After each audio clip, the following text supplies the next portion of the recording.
day today. It looks like it's going to hold off a little bit for us, and I hope it does. You know, the field conditions play so much in the game of football, especially the way the kids play and the way they run their offenses.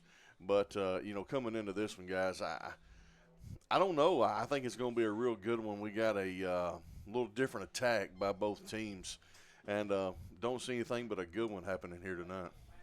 Yeah, that's correct there. The Summertown, they like the power running game with Smith and McCrory. Although they do average almost 100 yards passing the game. Of course, Loretto likes to spread you out, and they have Reynolds, Dylan Thompson, and Jackson Robertson. Of course, they got Tidwell at quarterback, and they run the spread. And it's going to be interesting to see, guys, just how this weather is going to affect their passing game.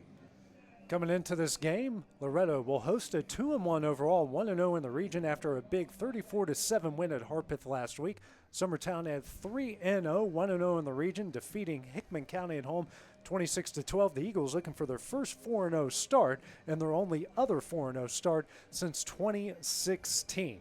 Like you mentioned there, Brent, this is a contrast of styles tonight. As they always say, styles make fights. Summertown is going to put the ball on the ground. Loretto's going to go up tempo, try to put the ball in the air as much as they can. They also have a pretty good running game, and we also got two really, really good defense on either side of the ball tonight.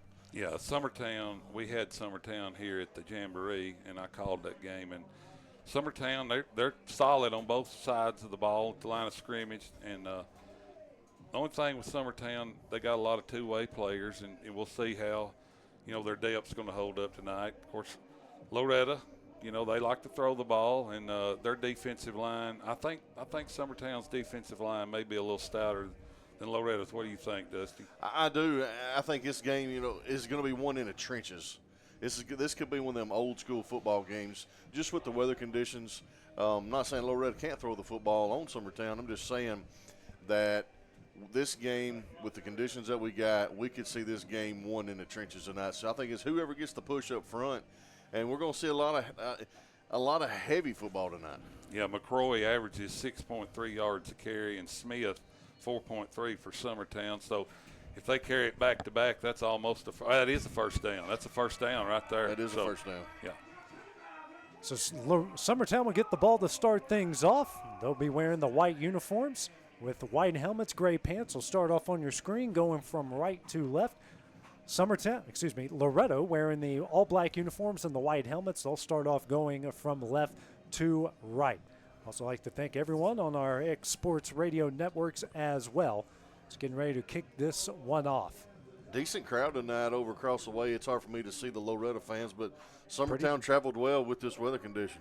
Hey, all things considered, Saturday night, a lot of college football, a lot of bad weather, and these two rivals still showed out at the end of the day. On to kick it away here for the Mustangs will be Logan Long. Excuse me, wrong one. My apologies. That's going to be Henry. Yep, Chambliss. Henry Chambliss. I just looked at the first number heading towards a T, and I called a 5-set college volleyball game today, so some grace is needed on my end. Had some Kapopkras and Rantanens, and I felt like I was calling minor league hockey like I did back in college. Back deep to return is Caden McCoy. Heels on his own 3-yard line. Loretto's traditionally pretty much had a really good kicking game over the last few years here, guys, so wouldn't expect anything more than a pretty decent kick here by Chambliss. Yeah, I mean, what games I've got to call, we have seen some games won just by the leg of the kicker. Field's pretty soggy. Me and Dusty were watching them warm up, and every time they took a step, water was coming up around their cleats. Chambliss, high end over end kick. It's going to be McCoy fielding it at the 6-yard line. Gets it across the 20, 25. He's got some room over the right side. He's across the 40, cuts upfield, breaks a tackle across the 50, 40, 30. He's housed it. 10-5 touchdown Summertown on the very first play of the game. No he flags. Takes it 94 yards to the house, and the Eagles lead it 6-0. Oh, my goodness. What a way to open it up for Summertown. Yeah, he got over there on the right sideline. He kind of cut it back, and Loretto kind of slipped and slid in there and didn't fill their gaps, and he broke it all the way. Incredible play there by Caden McCoy, an explosive play. And he broke 3 tackles right there on the sideline, and then he's gone. And sometimes you just need to hey, you can't block them all, and you got to make some guys miss here in the process. Yeah, if y'all watch this right here, when he comes up, he sticks his foot in the ground right there. Boom. On to kick it away. Looks like Bradley Hoffman for the extra point. So the kick is up, and the kick is good. Just 17 seconds into the ball game, Summertown leads this one 7-0. Take a short timeout, then have the next Mustang Drive when we return on the Exports Network. We at Sassy Southern Designs are wishing all the football teams the best this season. We have merchandise for every school in the district as well as some outside the district as well. So come by and check us out. We're at 1294 First Avenue right behind McDonald's in Lawrenceburg.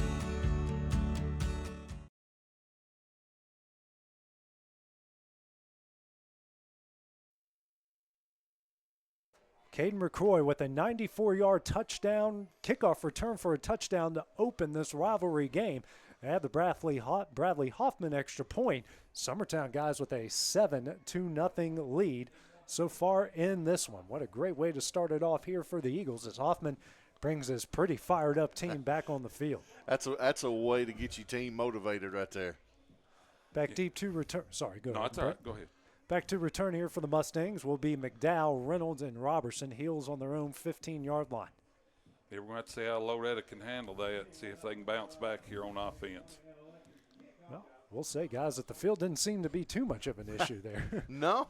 Hey, this Loretto staff has done a great job on this field.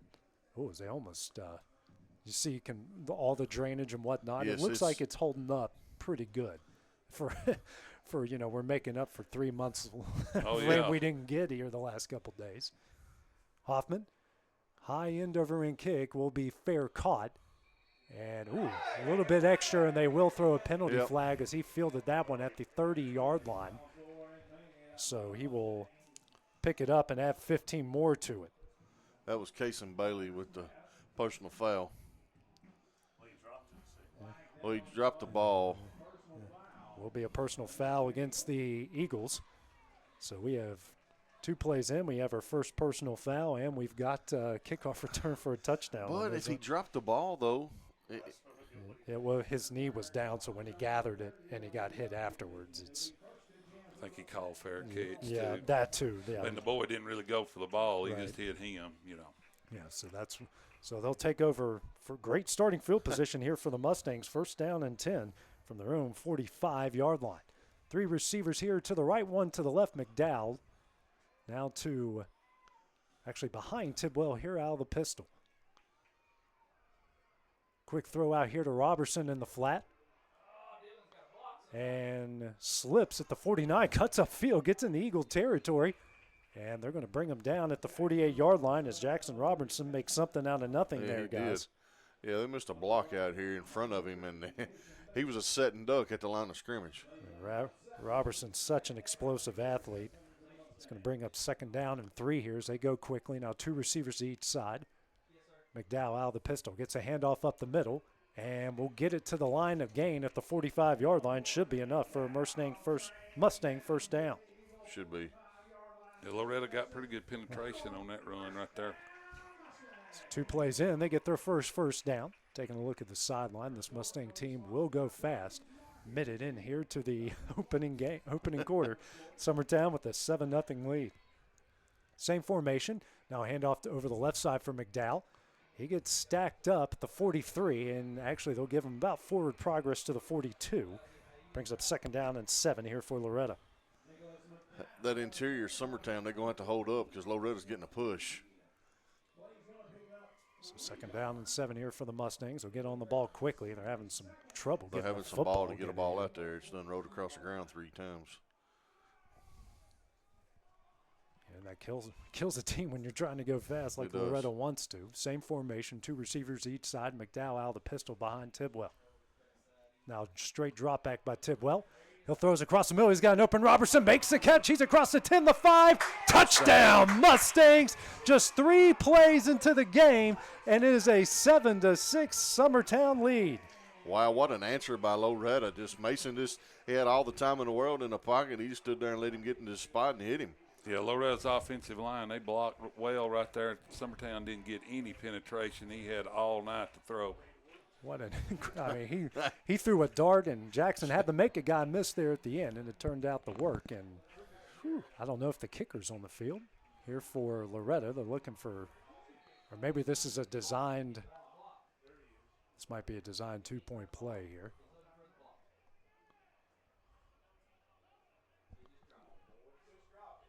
Yeah, here comes Chambliss.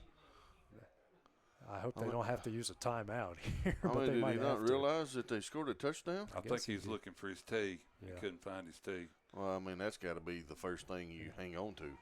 Yeah, now they're getting ready to. They're under 10. They got to hurry up here. And now Barry Daniel will have to use his first timeout with 10:10 remaining here in the first quarter. So while they do that, we'll take a very short break here on the Exports Network. Since 1955, Evers Construction has been the company folks have trusted for residential and commercial construction projects. Today, Evers is still the leader in building and is just as committed to maintaining. From residential to commercial and industrial, Evers' team of experts stands ready to install, service, and repair all your HVAC and plumbing needs. Specializing in leak repair, maintenance, air duct cleaning and repair, air handler service, drain cleaning, gas line work, emergency unit repair, inspections, and more. Evers Construction offers a preventative maintenance package to keep your home or business cool in the summer and warm in the winter. So Chambliss is finally ready to kick the extra point. Snap is back. The kick is up, and the kick is good. So we'll just keep it here. 10:10 remaining here in the first quarter, guys. It is 7 apiece.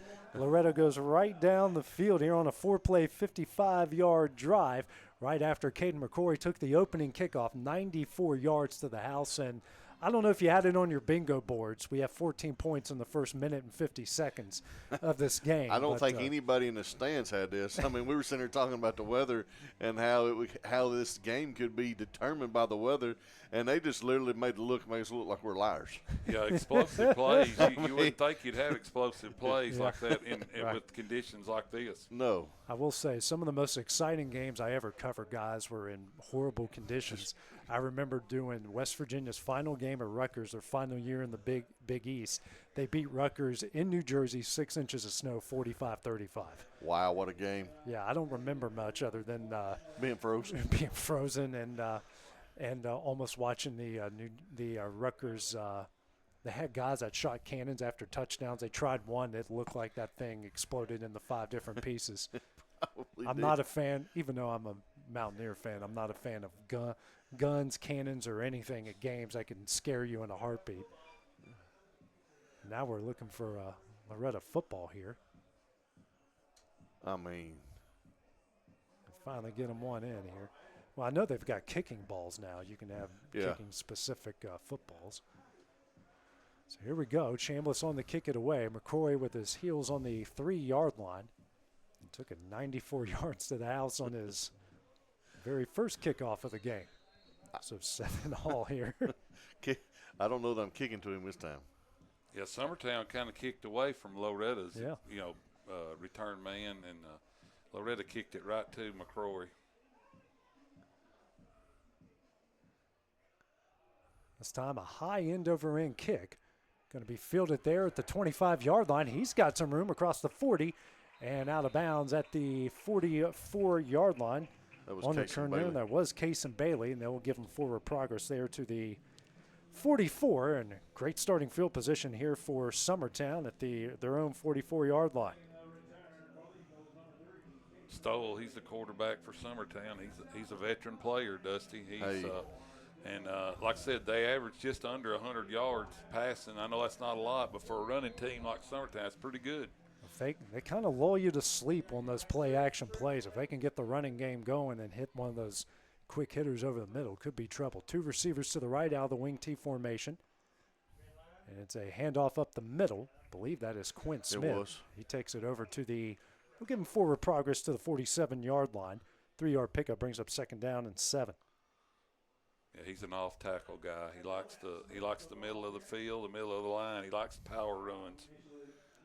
Well, when you look like a tree trunk out there running a football, He just wants to hit somebody. Colton Pugh checks into the game here. Clock at 9:35 here in the first quarter. Single receiver to each side, wing to each side. Smith behind Stoll out of the wing tee. Motion by Pugh. Hand off to Smith up the middle again. And he gets it to the 48-yard line. So bring up 3rd down and 6 here for the Eagles. I don't think we're going to see Summertown get in any hurry. I think we're going to see them try to control this clock as much as they can. 3rd and manageable for sure. Oh, absolutely. But obviously you're not exactly in an obvious passing situation here. No. Especially when you run the offense that Summertown runs. But you can also get 6 yards on an option keeper as well. Same formation here for the Eagles.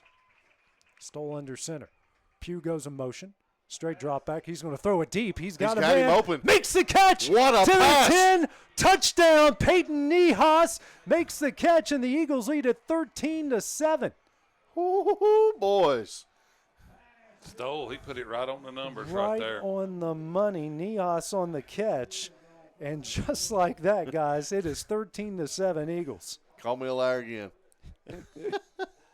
Up and down we go. Here we go. What a catch. A 52-yard touchdown connection as Hoffman will come on and kick the extra point. Man, what? That ball was on a rope. That was a dime. I mean, he just laid that in his hands. And now whistles will blow. Official timeout. Yeah, official timeout. Right here's the replay on it, man. He took one step. He was getting hit, so he had to throw it way before he was ready to. That's that's 2 great throws we've seen. Yes, tonight. 2 great throws in the first 4 minutes of the game. Snap is back, the kick away, and the kick is good. With 8:38 remaining here in the first quarter, the Eagles lead the Mustangs 14-7. Take a short break after the next Mustang Drive when we return on the X Sports Network.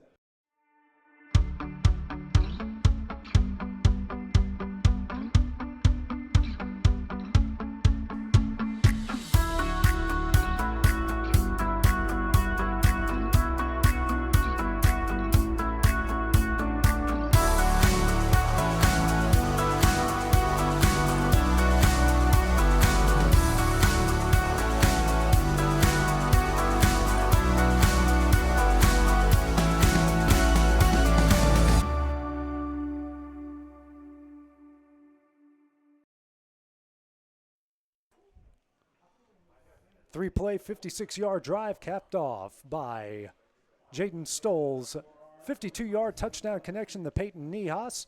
Extra point is good.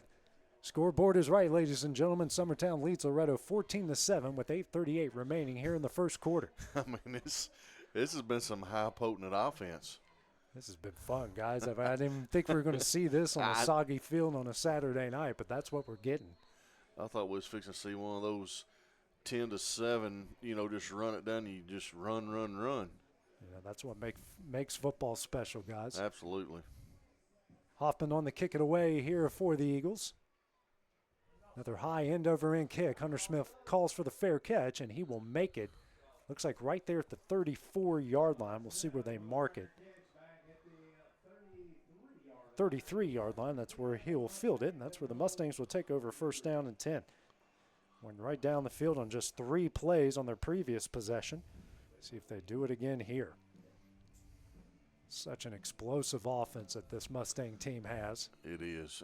And the thing is, you don't really know which way they're going. We will have 3 receivers to the right, 1 to the left. McDowell behind Tidwell out of the pistol.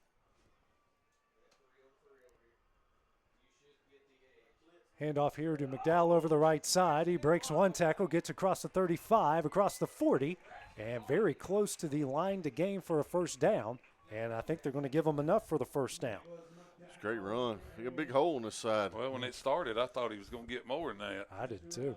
Well, it also could have been a loss in the backfield because that defensive end came off the outside. He made a good move right there. Mustangs on the ball quickly. 2 receivers each side, stacked on the right side. McDowell still out of the pistol. Hand off to McDowell, goes up the middle, makes one guy miss. And breaks an incredible tackle across the 50, 40. It's a foot race, 30.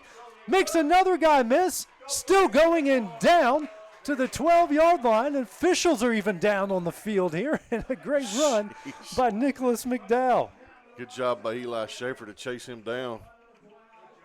That was a stiff arm for the ages right there. That was Max Dillard that took that stiff arm. Yeah, that play was supposed to be off tackle, and he bounced it to the outside there. And then once he got to the edge, it was a foot race. Listen, McDowell's got some jets.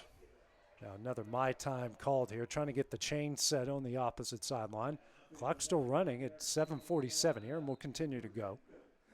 Now 7:45. First down and 10 from the Eagle 12-yard line. 2 receivers each side again. Hand off to McDowell. Goes over the left side. He's across the 5. Makes another guy miss. Cuts upfield. Still on his feet. And they're going to mark him, looks like at the 3-yard line here. And we got a penalty flag on the play as well. So we'll see what the call is. It's right at the line to gain. They might be. I think it's going to be a personal foul, a late hit on Summertown.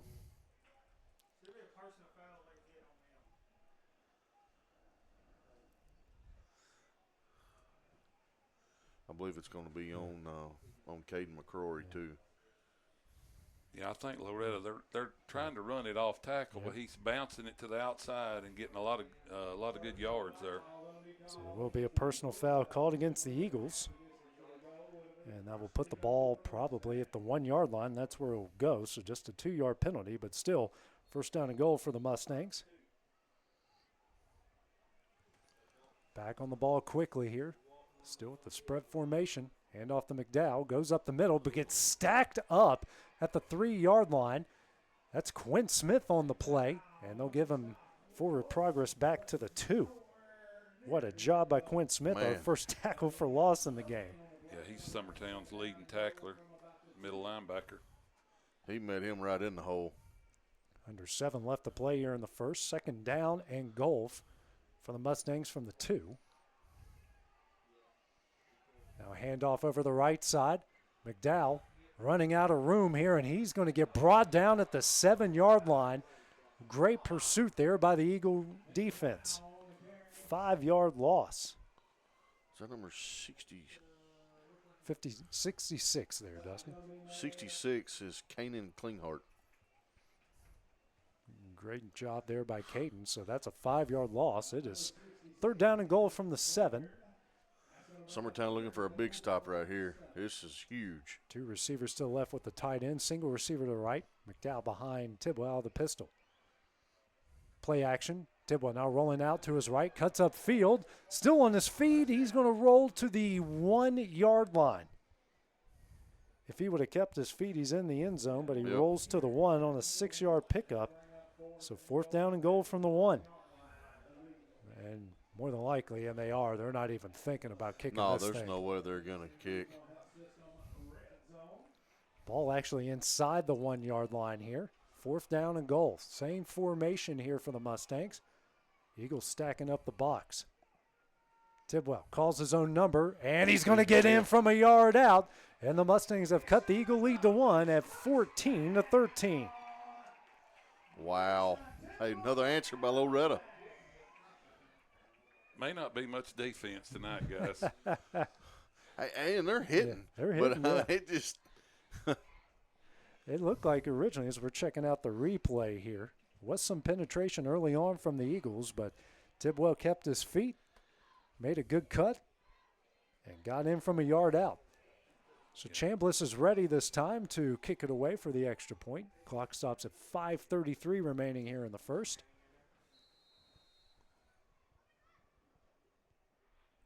Snap is back, the kick is up, and the kick is good. 5:33 remaining here in the first. Each side trading punches. We're tied at 14 at the next Eagle Drive when we return on the X Sports Network.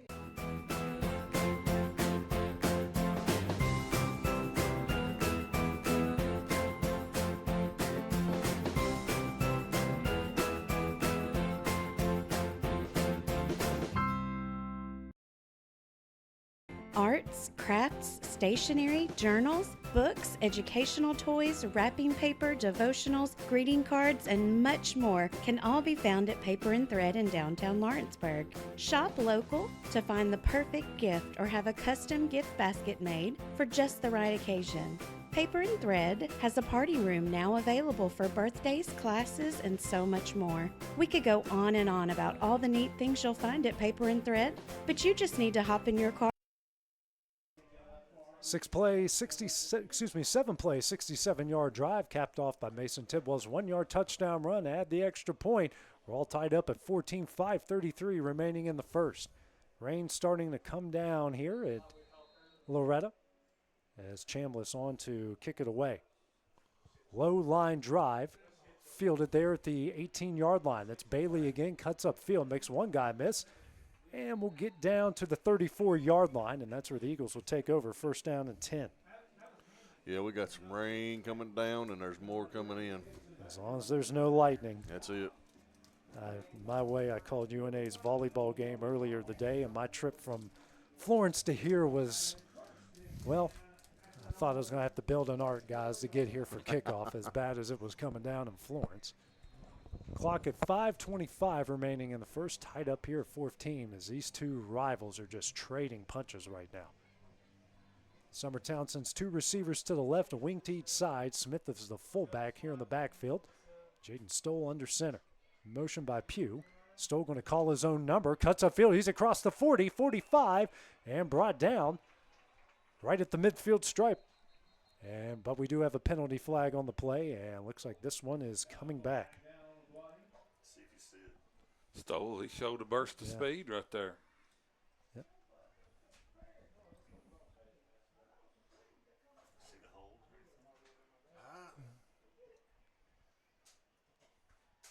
Penalty was called by the white hat. So it's a face mask against Summertown. Huh. Well. Right there. Yeah, I see it. Yeah, there you go. Good call. So it's a 5-yard loss. Ball now spotted at the 32-yard line. So it'll be first down and 12 to the 5-yard penalty. Second penalty against Summertown in the game. Clock now 5:15 in the first. Single receiver to each side. Now we're going stack I formation here, guys. With receiver to each side. 3 running backs behind Stoll. Handoff up the middle. And somebody's still on their feet as they go down to the 37-yard line. And that was Quint Smith again. So that's a 5-yard pickup. And that will go second down and 7 here for the Eagles. They are content, guys, here 5 yards in a cloud of mud. I think Stoll kept it. I think he just kept it. So it was kind of, I think I saw Smith come up with the ball there at the end, yeah. Single receiver to each side, wing to each side. Smith behind Stoll out of the wing tee. Motion comes. Now it's an end around here to Colton Pugh. He's across the 40, 45, and gets in the Mustang territory and brought down out of bounds. That's not Pugh. 28. On the carry there was Caleb Powell. As he takes that right to the midfield stripe. First down here for the Eagles on the 13-yard pickup. With the mud, the 6s and the 8s all blend together It's at all this point. that far over there. It's all looks the same. He goes out of bounds to stop the clock with 4:14 remaining here in the first. 2 receivers to the left, a wing to each side. Still Smith at fullback, still under center. And the Mustangs are going to jump off sides. Just their first penalty of the game. They tried to jump that one. Yeah, trying to catch. Just time it just right. As a former defensive lineman, that's one of the hardest things to do is to try to time that snap up, especially when you don't have the play clocks working behind you. You can't really time up anything. 2 receivers to the left, a wing to each side. Stoll Now a handoff to Smith over the left side. He cuts upfield. He's got some room. He's still rumbling and takes it down to the 30-yard line. Great run by Quimp. Yeah, he's not going to bounce it outside. He just hunts contact. He's just going right down the throat. A 15-yard pickup, first down and 10 for the Eagles. They continue to drive.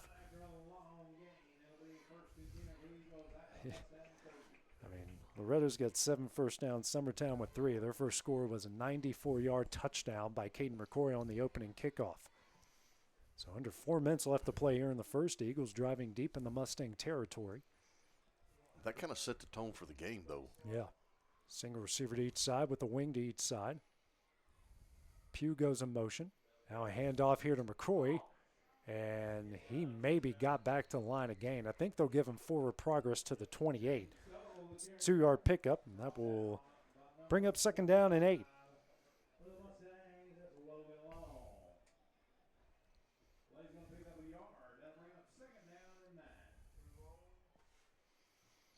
Multiple subs coming in for each side, especially on the defensive line here for Loretto. One of them coming up a big gimpy there at the end. He was. 3:10 remaining here in the first. Receiver in a wing to each side. McCrory still on at fullback. Motion by Pugh. And now Stoll calls his own number and gets it to the 26-yard line. It's a 2-yard pickup. That will bring up third down and 6. Actually give him progress to the 25 to bring up third down and 5. Summertown, they may be in 4-down territory here. Certainly, yeah. Yeah, I would think so. Kicking game's not going to be much of a factor unless you're close in a game like this, and especially with the way both teams are scoring. Yeah, they may have 2 plays called here, you know. Yeah. Third down and 5. I mean, it's manageable. They're going in that stack I formation.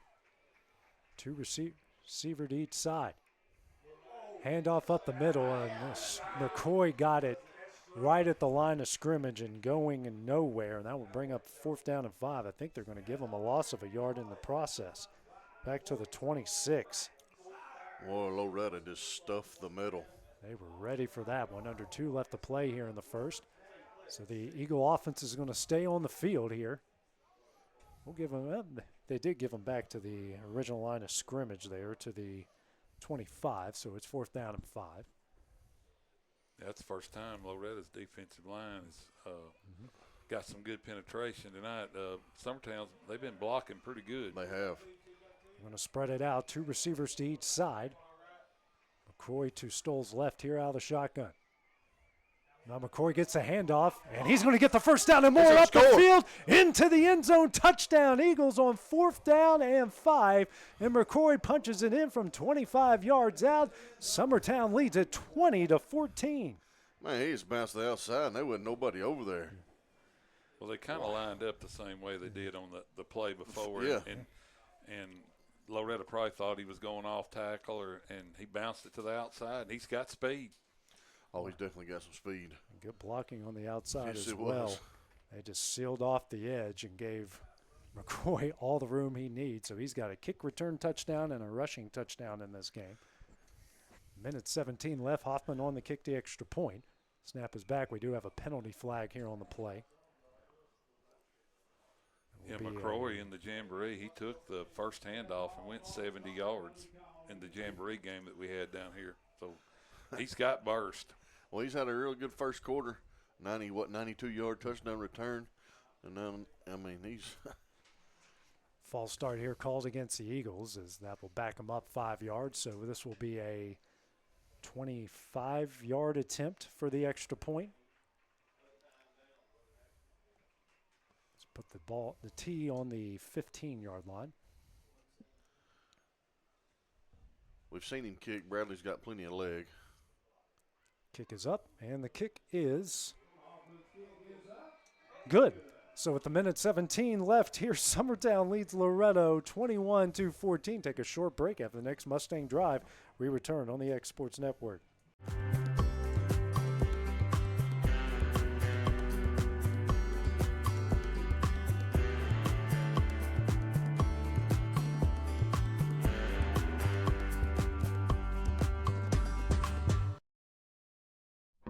There's no job too big or too small for Gonzalez Lawn and Landscapes. Owner Chris Gonzalez works hard to make your commercial or residential properties one of the neighbors will envy. You won't find a lower price anywhere else, and that's a guarantee. We offer mowing, landscape removal, small construction jobs, and more. Our team is licensed and insured to ensure the best work for Lawrence County and surrounding areas. Your satisfaction is our goal. We won't leave until you're happy. Call today to set up a free quote.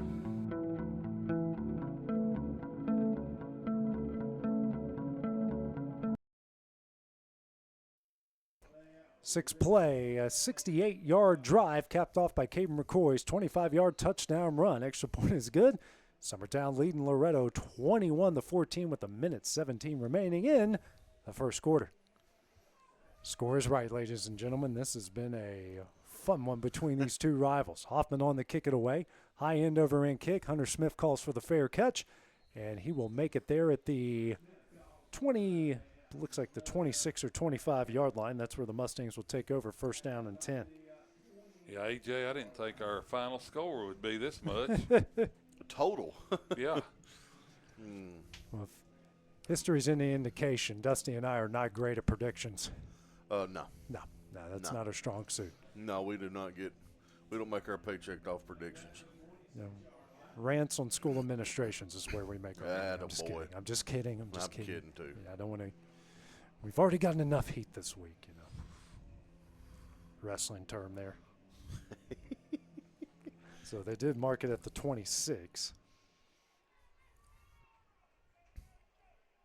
First down and 10 here for the Mustangs. 3 receivers to the right, 1 to the left. McDowell behind Tidwell out of the pistol. Fake handoff, play action, RPO here. Tidwell throws it out to Reynolds in the flat and stays on his feet and maybe got back to the line of scrimmage.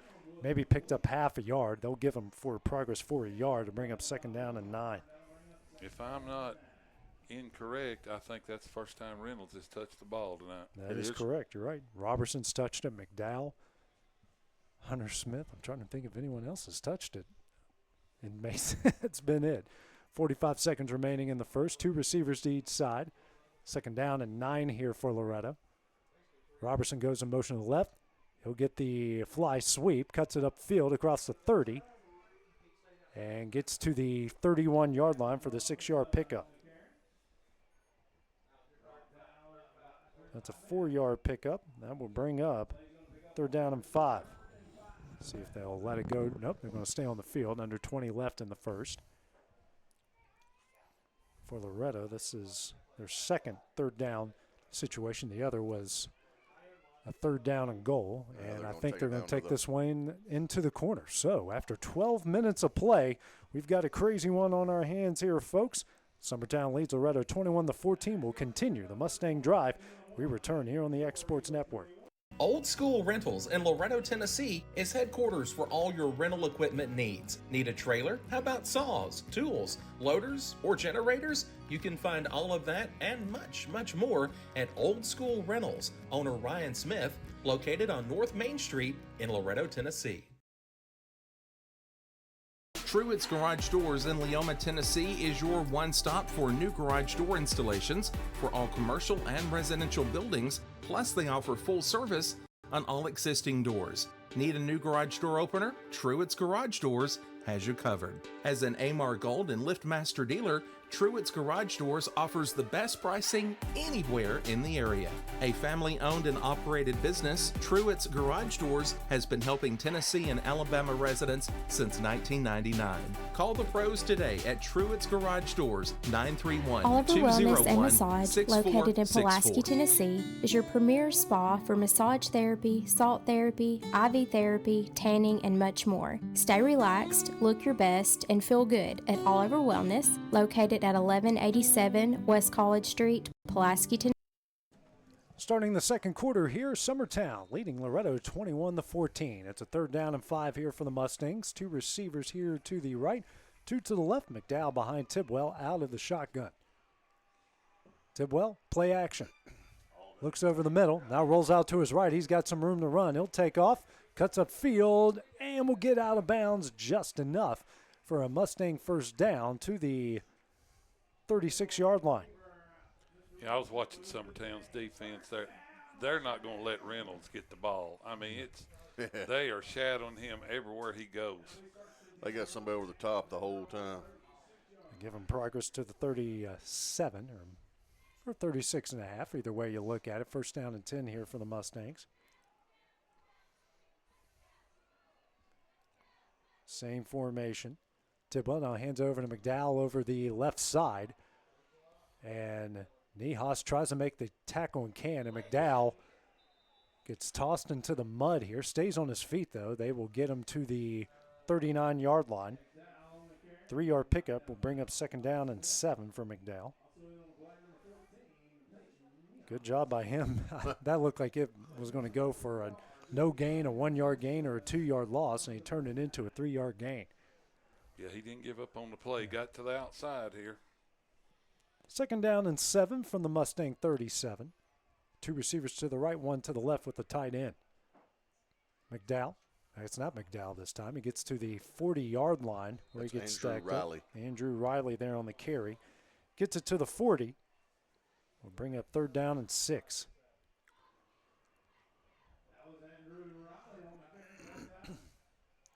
Actually give it to him across to the 41. Brings up third down and 5. Boys field's getting tore up, though. Yeah. No.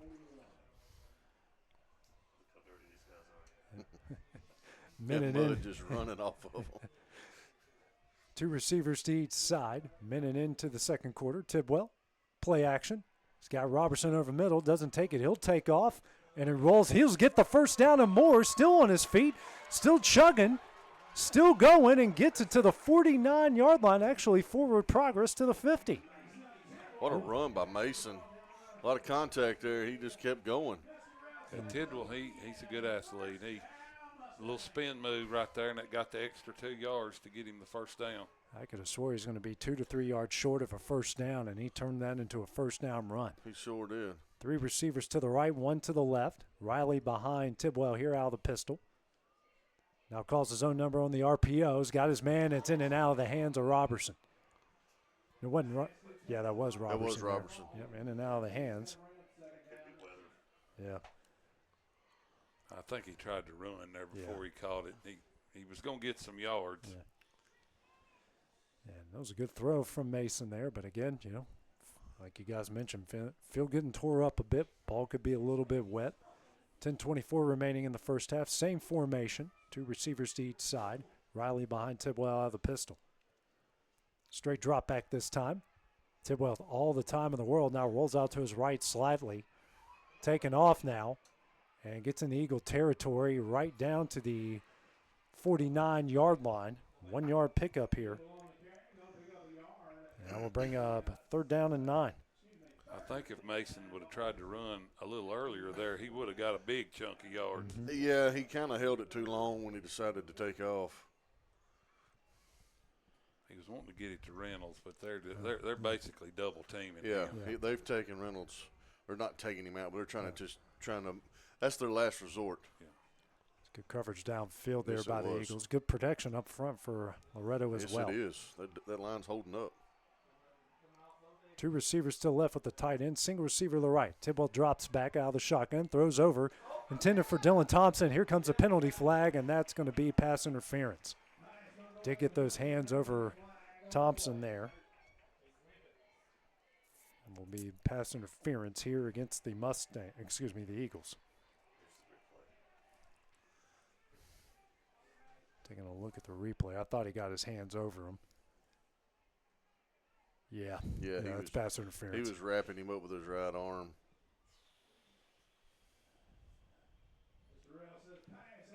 So that will be enough for a Mustang first down. They will take the ball to.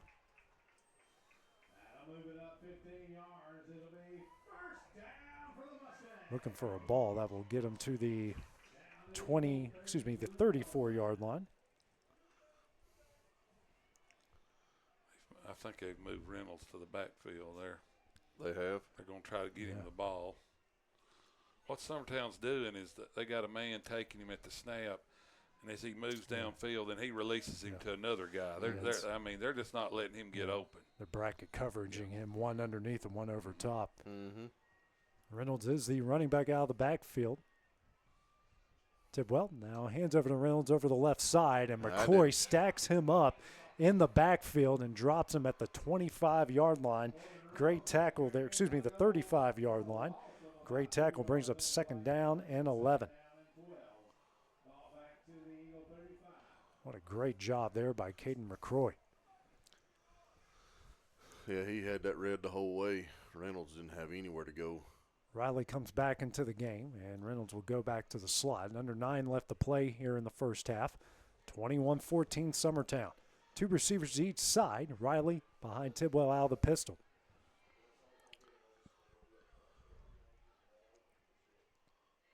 Drops back, Tidwell does. Looking for somebody. Here comes the pressure. Now rolls out to his left. Still going, steps up. We got a penalty flag as Tidwell went all the way out of bounds at the 28-yard line, but we do have a penalty flag on the play. And that's definitely in the area holding. Yeah. And more than likely, Summertown will take that all the way back as it is holding. Yeah, you can see him right here on the replay. Summertown, he makes penetration right there. He gets his hands on him, and then they're holding his jersey almost by a horse collar. We'll take it back to the 45-yard line. So it is a line of scrimmage play, not a spot foul. That brings up 2nd down and 21 here for the Mustangs. 3 receivers to the right, 1 to the left. And look at the DBs here for the Eagles, guys. They're playing way back. As Riley's going to get called here for a false start. Just got a little bit too top-heavy right there, guys. Mm-hmm. Now we'll take it back to the midfield stripe. I just got an update on my phone here from a buddy of mine that said that Tennessee scored 37 points in the first quarter. I told you they might cover the spread in the first quarter in that game, which was 49. I think it's unbelievable. 3 penalties now for the Mustangs for 20 yards in this game. So this is 2nd down and 26 from the 50-yard line. 3 receivers to the right, 1 to the left. I believe that's McDowell in the backfield now. Low snap. Tidwell did the best he could to stay on his feet. He's going to throw it deep here for Robertson. And almost intercepted. Good defense there by Niehaus. He might have landed out of bounds. He might have landed out of bounds, yeah. So it's an incompletion. Brings up 3rd down and 26 here for Loretto. Clock stops at 8:25 remaining in the half. I'm going to bounce off what Will said a minute ago. It's hard to read who Summertown numbers are from their backs now. It's the ones that's been on the ground a bunch. Can they sub a guy or two so we know who's out there? Can we get 3 receivers to the right, 1 to the left. McDowell behind Tidwell out of the pistol. Drops back. Looking, here comes the pressure. Now going to roll out to his right. Tidwell throws it over the middle of the field, and it's caught. Looks like Dylan Thompson, and it is. So he gets it to the 37-yard line. It's going to bring up 4th down and 15 here. Off the 13-yard pickup.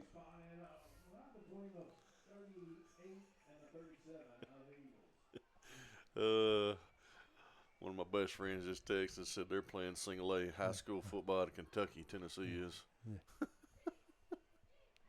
Ball has got to get to the 25-yard line? Yes. Yep. Ball's got to get to the 25.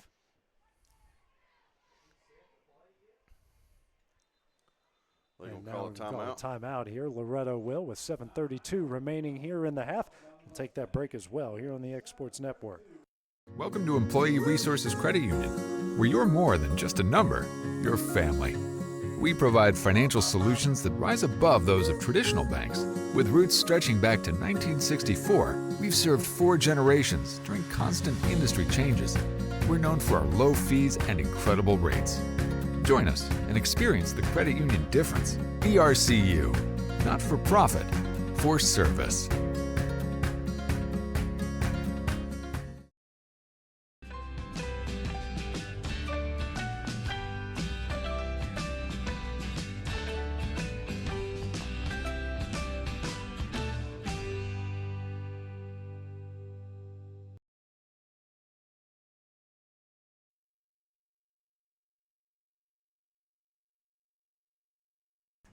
Loretto calls its second timeout here of the first half, 7:32 remaining. Summertown leading the Mustangs 21-14.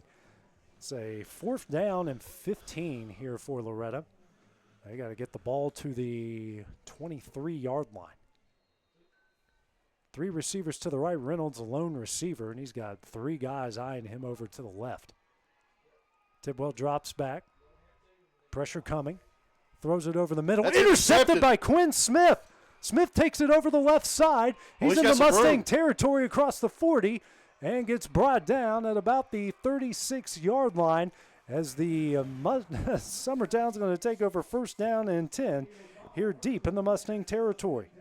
Quinn just stepped up. Wow. Tidwell, he kind of forced that one in there. Yeah, he did. He had pressure coming. He had pressure coming. Yeah. He was just. I think he had him open. He looked off, and I think when he came back, he just threw it instead of looking. Yep. First turnover by either side in this one. He's going to have to force a ball in that play. He was going to have to force it anyways right there. And you kind of don't want to force it that far down the field. 2 receivers to the right. We'll have the stack eye formation here. 3 running backs right behind Stoll. Motion comes. Handoff up the middle. When they do that, I have no idea who has the football. Yeah, ball goes to the 31, and that looks like that was McCroy on the carry. Makes it 2nd down and 6.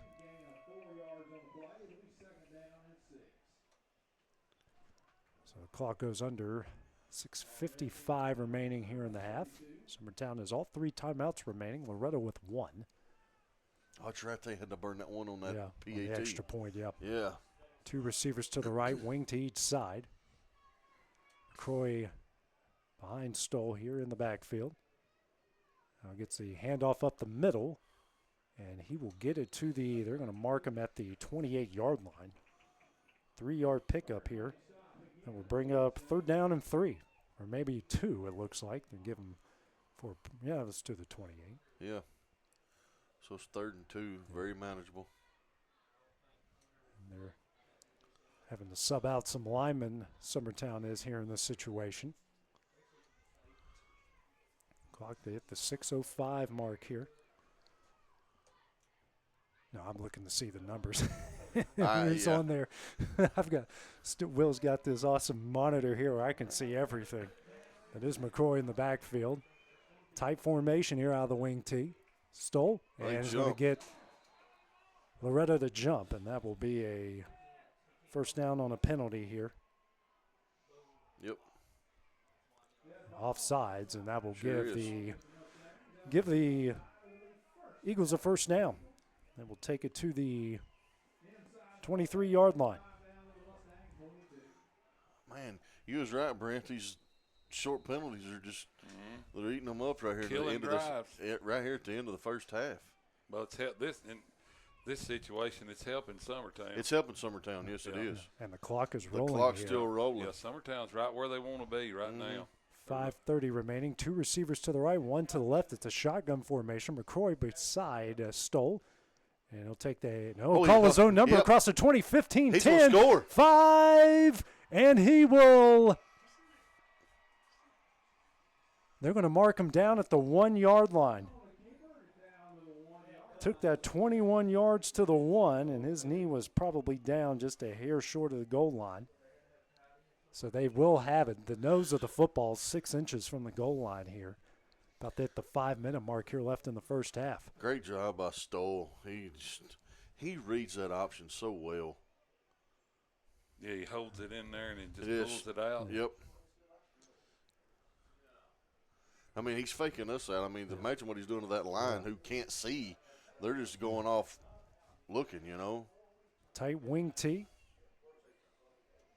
Stoll under center. Hand off to McCroy. They might have lost the football, and they did. They lost the football, and I think Loretto is on it. And they do. They have the ball at the 4-yard line. They'll take over 1st down and 10. Wow. Good job by Loretta's D, man. You can almost see like Stoll wants to hold it a little longer right there. Yeah. If you look, it was a bad handoff is what it was. And Loretto just, that line, he come in and got on it. So it'll be first down and 10, I think, either at the 3 or the 4. It's got to be right down there close. And they're going to put it at the 3. So a break for Loretto in a huge way here, guys, because 2 scores away things were going, and the way Summertown was moving the ball is a huge difference here. Now we've had 2 turnovers in a row. Yeah. Clock at 4:34. Still plenty of time for the Mustangs to go right down the field and tie this game up, and Loretto gets the ball out of the half. So they got to go 97 yards to tie it up in 4 minutes and 34 seconds. Yeah, I think Summertown, I think their defense has made a little better adjustments as the games went on than Loretto's. Riley in the backfield, 2 tight ends to the right, single receiver to each side. Riley gets a handoff over the right side, cuts up field, and he will get it down. Now it looks like they're going to take him to the 8-yard line. It's a 5-yard pickup here to bring up second down and 5. Actually to the 9-yard line. Second down and 4. Good opening run there for Riley when he was 3 yards deep in his own backfield when he got the handoff. Now they flip the formation with 2 tight ends to the left. Handoff to Riley over the left side this time. He will get the first down and push down at the 17-yard line. 8-yard pickup, and that's a first down for the Mustangs. Loretto, they got to figure out how to get Reynolds the ball somehow. Yeah. He's had 1 touch or 2 touches. Yeah. 2 touches. It's 11th first down for the Mustangs in this game. Same formation, except they flip the 2 tight ends to the right. Tidwell now a handoff here to Riley over the right side, and he will get across the 20. Still going, and I think they'll get him down to the 22. So that's a 5-yard pickup here. That's second down and 5 here for Loretto. You know, McDowell hasn't been back in a game since he got tackled right here. Yeah, coming out of bounds. Something had to happen there. Something had to have. Kind of hard to speculate what did. He Right. did come in for 1 carry on the previous drive. Thompson, he's got one-on-one over there. Yeah, They've got 3 really guys deep on this side of the field. He's almost on the Summertown sideline there on the right side. Tidwell drops back. Pressure comes from Summertown. He'll step up. He's looking for Reynolds, and we got a penalty flag as Tidwell gets across the 30-35 and pushed out of bounds at about the 40, but the penalty flag is at the 19-yard line. It was holding. He was about to rip his jersey off again. And we'll be holding here against the Mustangs. So it's a spot foul, so take it from the 22 down to the 12-yard line.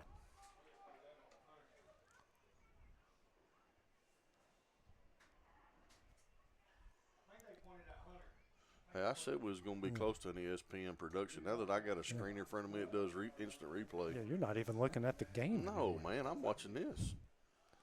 Don't get spoiled now. When it's me, you, and Columbia, and I'm running the camera, you get what you get. No, I'm gonna complain. It'll be a rant. You're going to be rant from outside the press box. Tidwell handoff over to Riley over the right side. He's got some room up the middle here. He's across the 20. And looks like he got every single one of those penalty yards back to the 21-yard line. 9-yard pickup here. Third down and 6 coming up for the Mustangs. They're trying to get a football in, and that clock was rolling at 2:30. But it's almost like we're not seeing any urgency right here. Well, it's kind of hard to have urgency when you got the officials juggling like the Ringling Brothers Barnum and Bailey Circus out here. Boy, it looked like me out there trying to juggle. There we go. 2:15 remaining here in the half. Third down and 6 here for the Mustangs.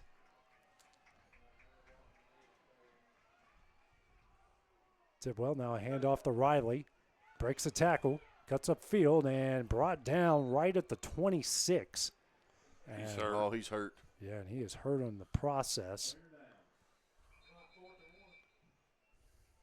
And they're going to go out and check on Riley here. So while they do check on him, we will take that break as well on the X Sports Network. Lawrenceburg Flooring and More is your premier source for hardwood, laminate, luxury vinyl tile, sheet vinyl, residential and commercial carpet, carpet tiles, ceramic and porcelain tile, waterproof floating floor, plus blinds and shutters. Lawrenceburg Flooring and More is also home to all name brands and can tackle projects big and small. Installation, you're covered with installers who've got years of experience and stand behind their work.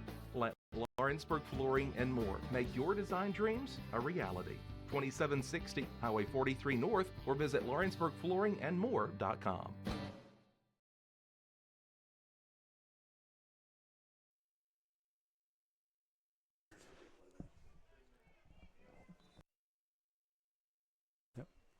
So hopefully Riley's okay. A little bit gimpy after getting upended there. So looking at Summertown, or looking at Loretto, guys, they are now down to their third string running back, and that guy is Branton Snyder.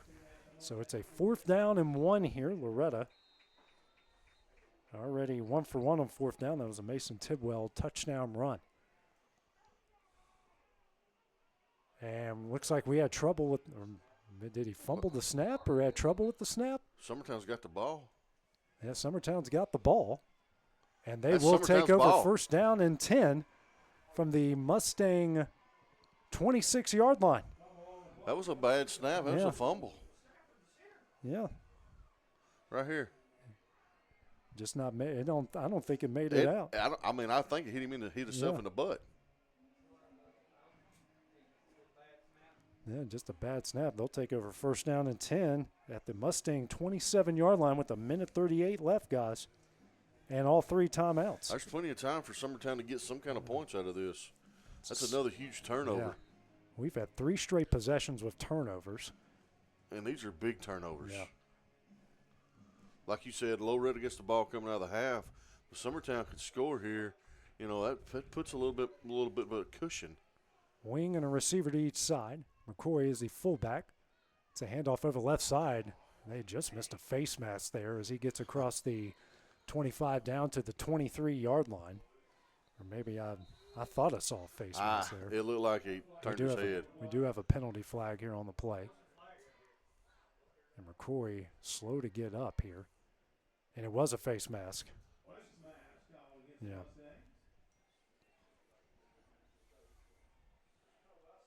Quint Smith's coming back in the game. Yeah. He set out that last he set out the last whole possession So where he got the interception and the run back.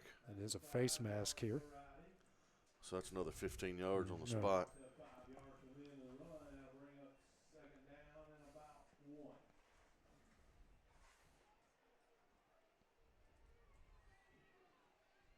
So it's not an automatic. No, it's a No, 5-yard. It's a 5 yard, excuse me. In high school, it's not like Unless he real calls football. a personal foul. So was it second? It's probably incidental. Is that what they call it? Incidental. Yeah, incidental, yeah. So it's 2nd down and 1. That's Quint Smith. And he goes to the 11-yard line for a 1st down. The Mack truck.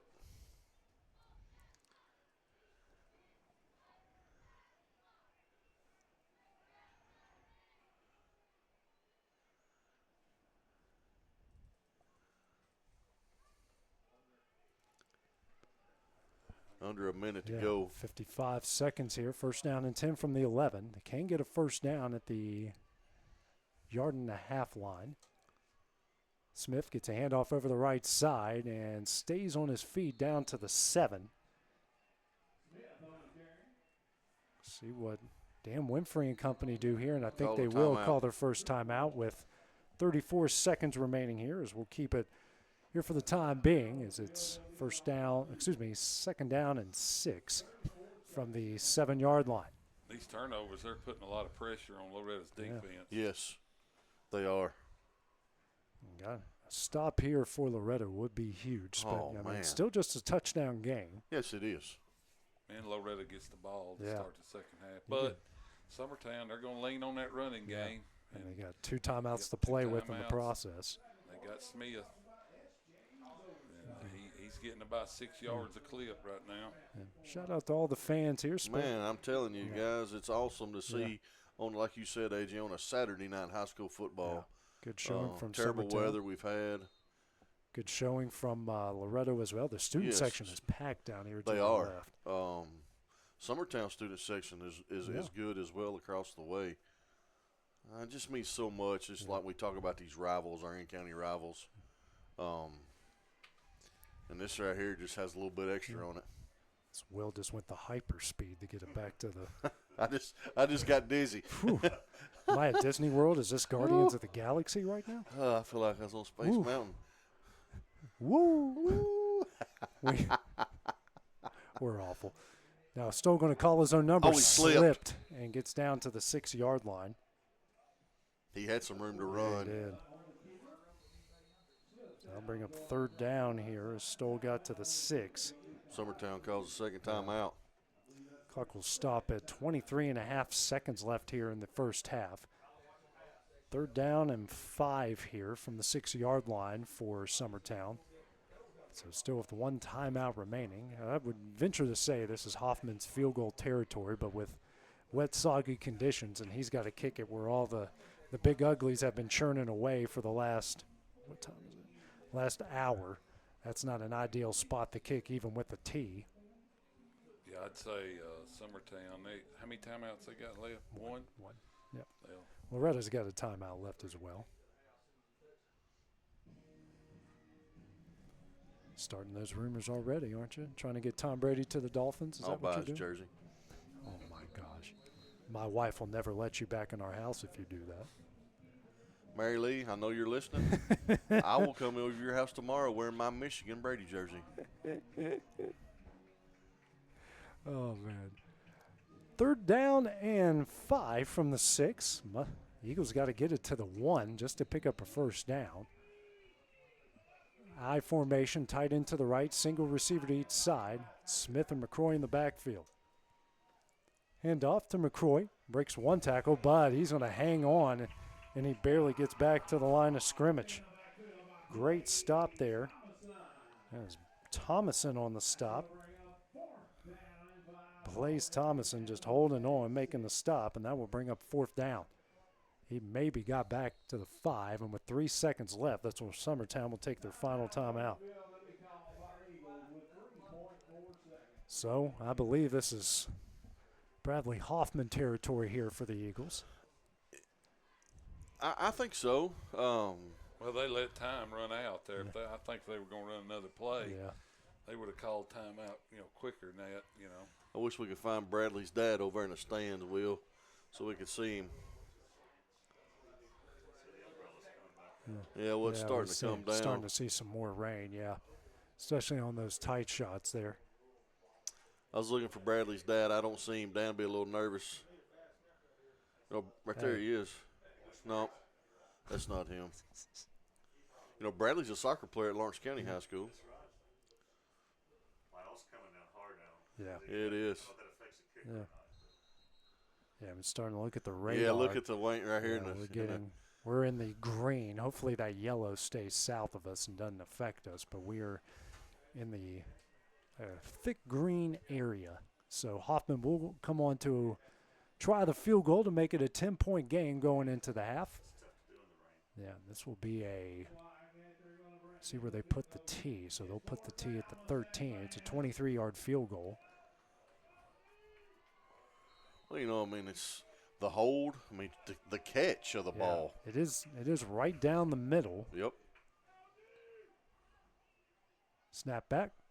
Kick is up, and that kick is right down the middle. It is good. So Hoffman's field goal makes it 24-14 after 24 minutes of play. We will take a few minutes here, run some commercials. We'll come back, talk about the first half. After that, we will get you ready for the second half. That is coming up next on the X Sports Network. Looking for a place to pick up your pumpkins for the fall? Then the Hudson Valley Pumpkin Farm is the place to go. Located at 356 Hudson Road, Hudson Valley is 10 acres of fun awaiting for you. They also have corn stalks, mums, and anything else you would need for the fall. It is open starting Saturday, September 14th, and will run every Saturday throughout the fall from 9 to 5 until they run out. You can also visit during the week upon request. For more information, use the QR code at the end of this commercial. If you're looking for the right someone to mow your property, do landscaping, dirt work, land clearing, fence row clearing, bush hogging, or gutter clearing, call Shake Me Up Lawn Care today, 931-244-0841.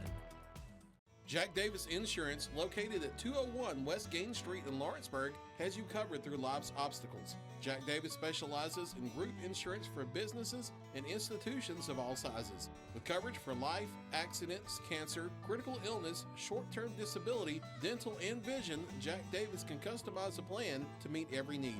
Now available Medicare plans for seniors. Contact Paige Davis at 931-492-9284 today for Medicare Supplement, Medicare Advantage, and prescription drug plan insurance. Serving Lawrence and surrounding counties since 1987, call the team at Jack Davis Insurance today at 931-242-5225.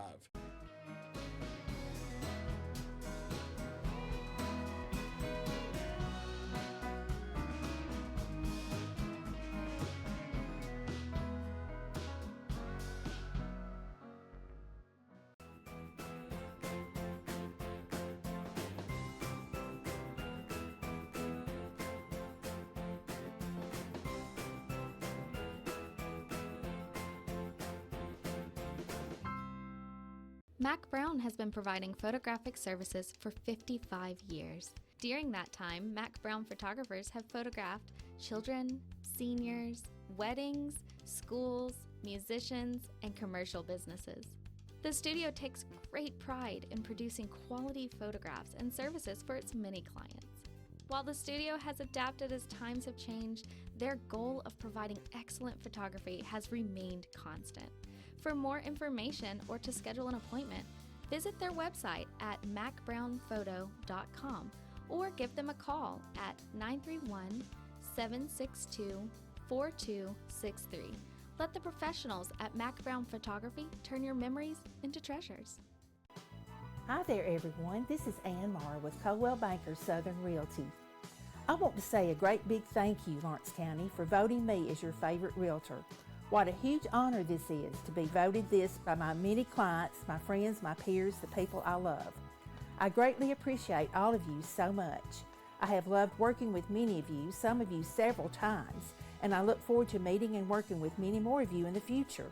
I promise to give you 110% of my time, attention, and expertise to make your sale or purchase happen. Just give me a call at 931-242-2643, and let's talk. For high school athletes, every game counts. You push your limits and you chase your dreams. But when injury strikes, you need more than just recovery. At Southern Tennessee Orthopedics, we're here to get you back in the game faster and stronger. From cutting-edge treatments to personalized and compassionate care, we're here for your every move. Our specialized team of experts encompass decades of experience in sports-related injuries. Dr. Paul Thomas, Melanie Durham, and Julie Marcus offer the most comprehensive care from diagnosis to recovery. With advanced treatments and tailored rehabilitation plans, we'll help you heal stronger and faster. Trust Southern Tennessee Orthopedics to keep you at your best because your future is worth it. A local law firm respected throughout the state. Generations of clients have turned to Boston, Holt, and Durham since 1948. We assist individuals and businesses with their legal needs, including real estate, property closings, personal injury, employment discrimination, and family law. Our clients get the personal attention and convenience of a hometown law firm with the resources and ability to handle any case. Come see us at Boston, Holt, and Durham. For the best meal from south of the border, head to Cocina Real and Puente Grande for lunch and dinner. With a wide array of mouth-watering entrees, there's something for everyone on the menu. And you can't forget the cheese dip. They'll treat you like family, and you'll never leave hungry. Make Cocina Real Mexican Restaurant and Puente Grande Mexican Restaurant your choice for authentic cuisine, located in Lawrenceburg, Tennessee. Southern Craft Manufacturing is dedicated to creating the finest quality and greatest value products in the death care industry. Southern Craft has perfected blending old world craftsmanship with modern manufacturing technologies to create a full line of steel, wood, and corrugated caskets. Family owned and operated for over 30 years, Southern Craft is now looking to hire local and regional truck drivers, welders, and production workers, each with great starting pay and a benefits package. For more information, visit SouthernCraftMFG.com. Don't just find a job, find a career with Resource MFG. The team at Resource MFG in Lawrenceburg has the resources and experience to find you a full or part-time position right away. Now recruiting for open positions in Lawrence, Giles, and Murray counties. Whether you're entering the workforce for the first time or looking to take your career to the next level, let your journey begin with Resource MFG. Located at 300 Ellingson Street in Lawrenceburg. Phone 931-570-2111 to jumpstart your career today. Are you tired of missing out on family life just to be treated like another truck number? Since 1986, Southeast Cares has been a family-operated business based in Lawrenceburg, Tennessee. Being family-owned ourselves, we understand the importance of family, which is why we value it above all else. With our large number of dedicated lanes and our friendly staff, we are able to evenly divide your home time with the amount of time you spend on the road. We offer multiple benefits with large company pay, all while keeping a small company environment. For more information, visit our website at southeastcarriers.com or check us out on Instagram and Facebook. There are now more ways to save at Quick Mart. Become a Quick Club member and easily earn rewards on qualifying purchases at Quick Mart convenience stores using the Quick Club app, available on the Apple App Store and Google Play. To save on fuel for work, use the Fuel Rewards Pro app to earn 5 cents a gallon on work fill-ups and redeem the savings for yourself. To get started, visit fuelrewards.com/pro or download the app in the Apple App Store and Google Play. Do you have a small farm, a big farm, or just critters in the backyard to feed? If you answered yes to any of those questions, then you need to make the short drive down to A&B Feeds in Etheridge, Tennessee today. Owner and operator Jamie Ayers has you covered and will treat you right. That's A&B Feeds in Etheridge, Tennessee. Got primary care? Find your way to better health with primary care by One Stop Medical. With decades of combined experience, you'll find a one-on-one relationship just like the old days, but with the convenience and technology of today. When One Stop Medical does primary care, it's the best. Call today for an appointment and find your way to healthy living. Serving Lawrenceburg, Pulaski, and Hohenwald. Phone 931-244-8220. Primary care by One Stop Medical at its best. I'm Mike Keith, and my friends at Elliott Johnson Insurance have a great partner in Auto Owners Insurance. Auto Owners makes it easy to get life, home, car, or business insurance. Let Elliott Johnson Insurance find the Auto Owners policy that makes a difference in your life. Call Elliott Johnson Insurance at one of their 3 locations, Florence, Loretto, and Lawrenceburg. Elliott Johnson Insurance, moving forward for our clients every day.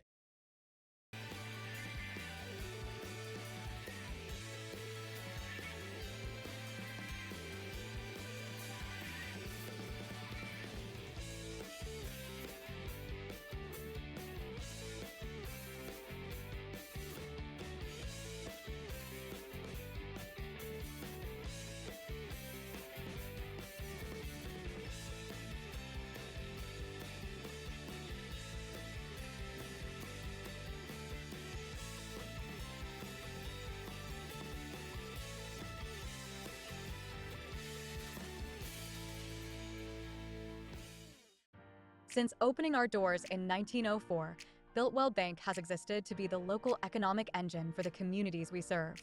No matter if you're buying a car, saving for retirement, or finally buying that forever home, Builtwell Bank is here to help. From personal checking and savings accounts to a full suite of business and commercial banking with treasury management services, we'll make sure you'll have a dedicated Builtwell banker that understands your unique needs and stands by you every step of the way. No matter where you are in Tennessee or Northwest Georgia, there's likely a Builtwell Bank location nearby. Come see us and let our dedicated financial team help you with all of your banking needs. Member FDIC.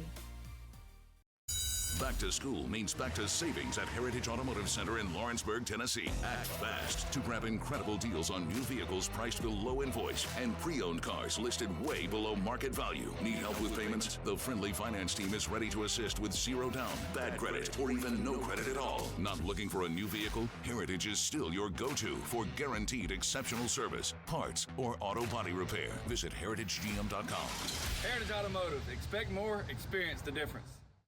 Arts, crafts, stationery, journals, books, educational toys, wrapping paper, devotionals, greeting cards, and much more can all be found at Paper and Thread in downtown Lawrenceburg. Shop local to find the perfect gift or have a custom gift basket made for just the right occasion.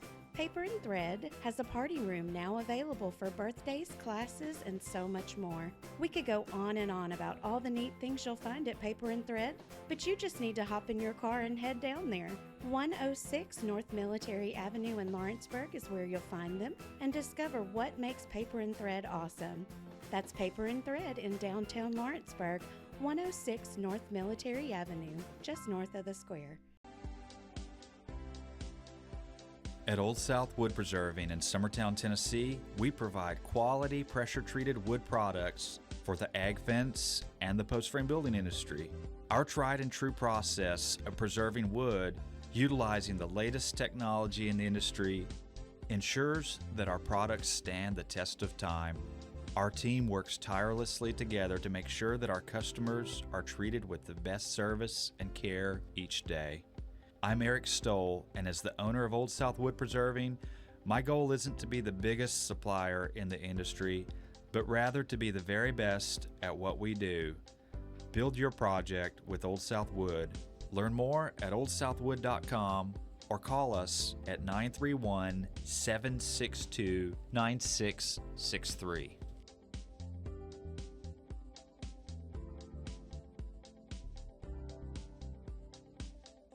Volco Auto Supply in Lawrenceburg has a legacy of being a family-owned and operated company. Since 1927, our business has grown and evolved into today's one-stop source for all your automotive supplies. But in that time, one thing has stayed the same, and that's our commitment to our customers and their needs. At Volco Auto Supply, you'll find everything for your car, truck, or even fleet of vehicles, but with good old-fashioned customer service the way it needs to be. That's Volco Auto Supply, 416 Buffalo Road in Lawrenceburg. Visit volcoauto.com. As a business owner and a supplier of pressure-treated materials, we have customers all over the country, but the relationships that I'm most proud of are the ones in our own community, the people that I serve, that I meet at Walmart, that I run into on the weekends. Those are the ones that I'm really proud of today. When we started Finley Fence Supply almost 15 years ago, we decided to build our business on three core values: quality, value, and service. And Old South has proven to be a great partner. Their values match ours. Their quality is great every time. By using Old South material, we can give our customers great value for their money, and their service is unsurpassed. Anything that we need, they are Johnny on the spot to supply us. It's been a great partnership with us and Old South.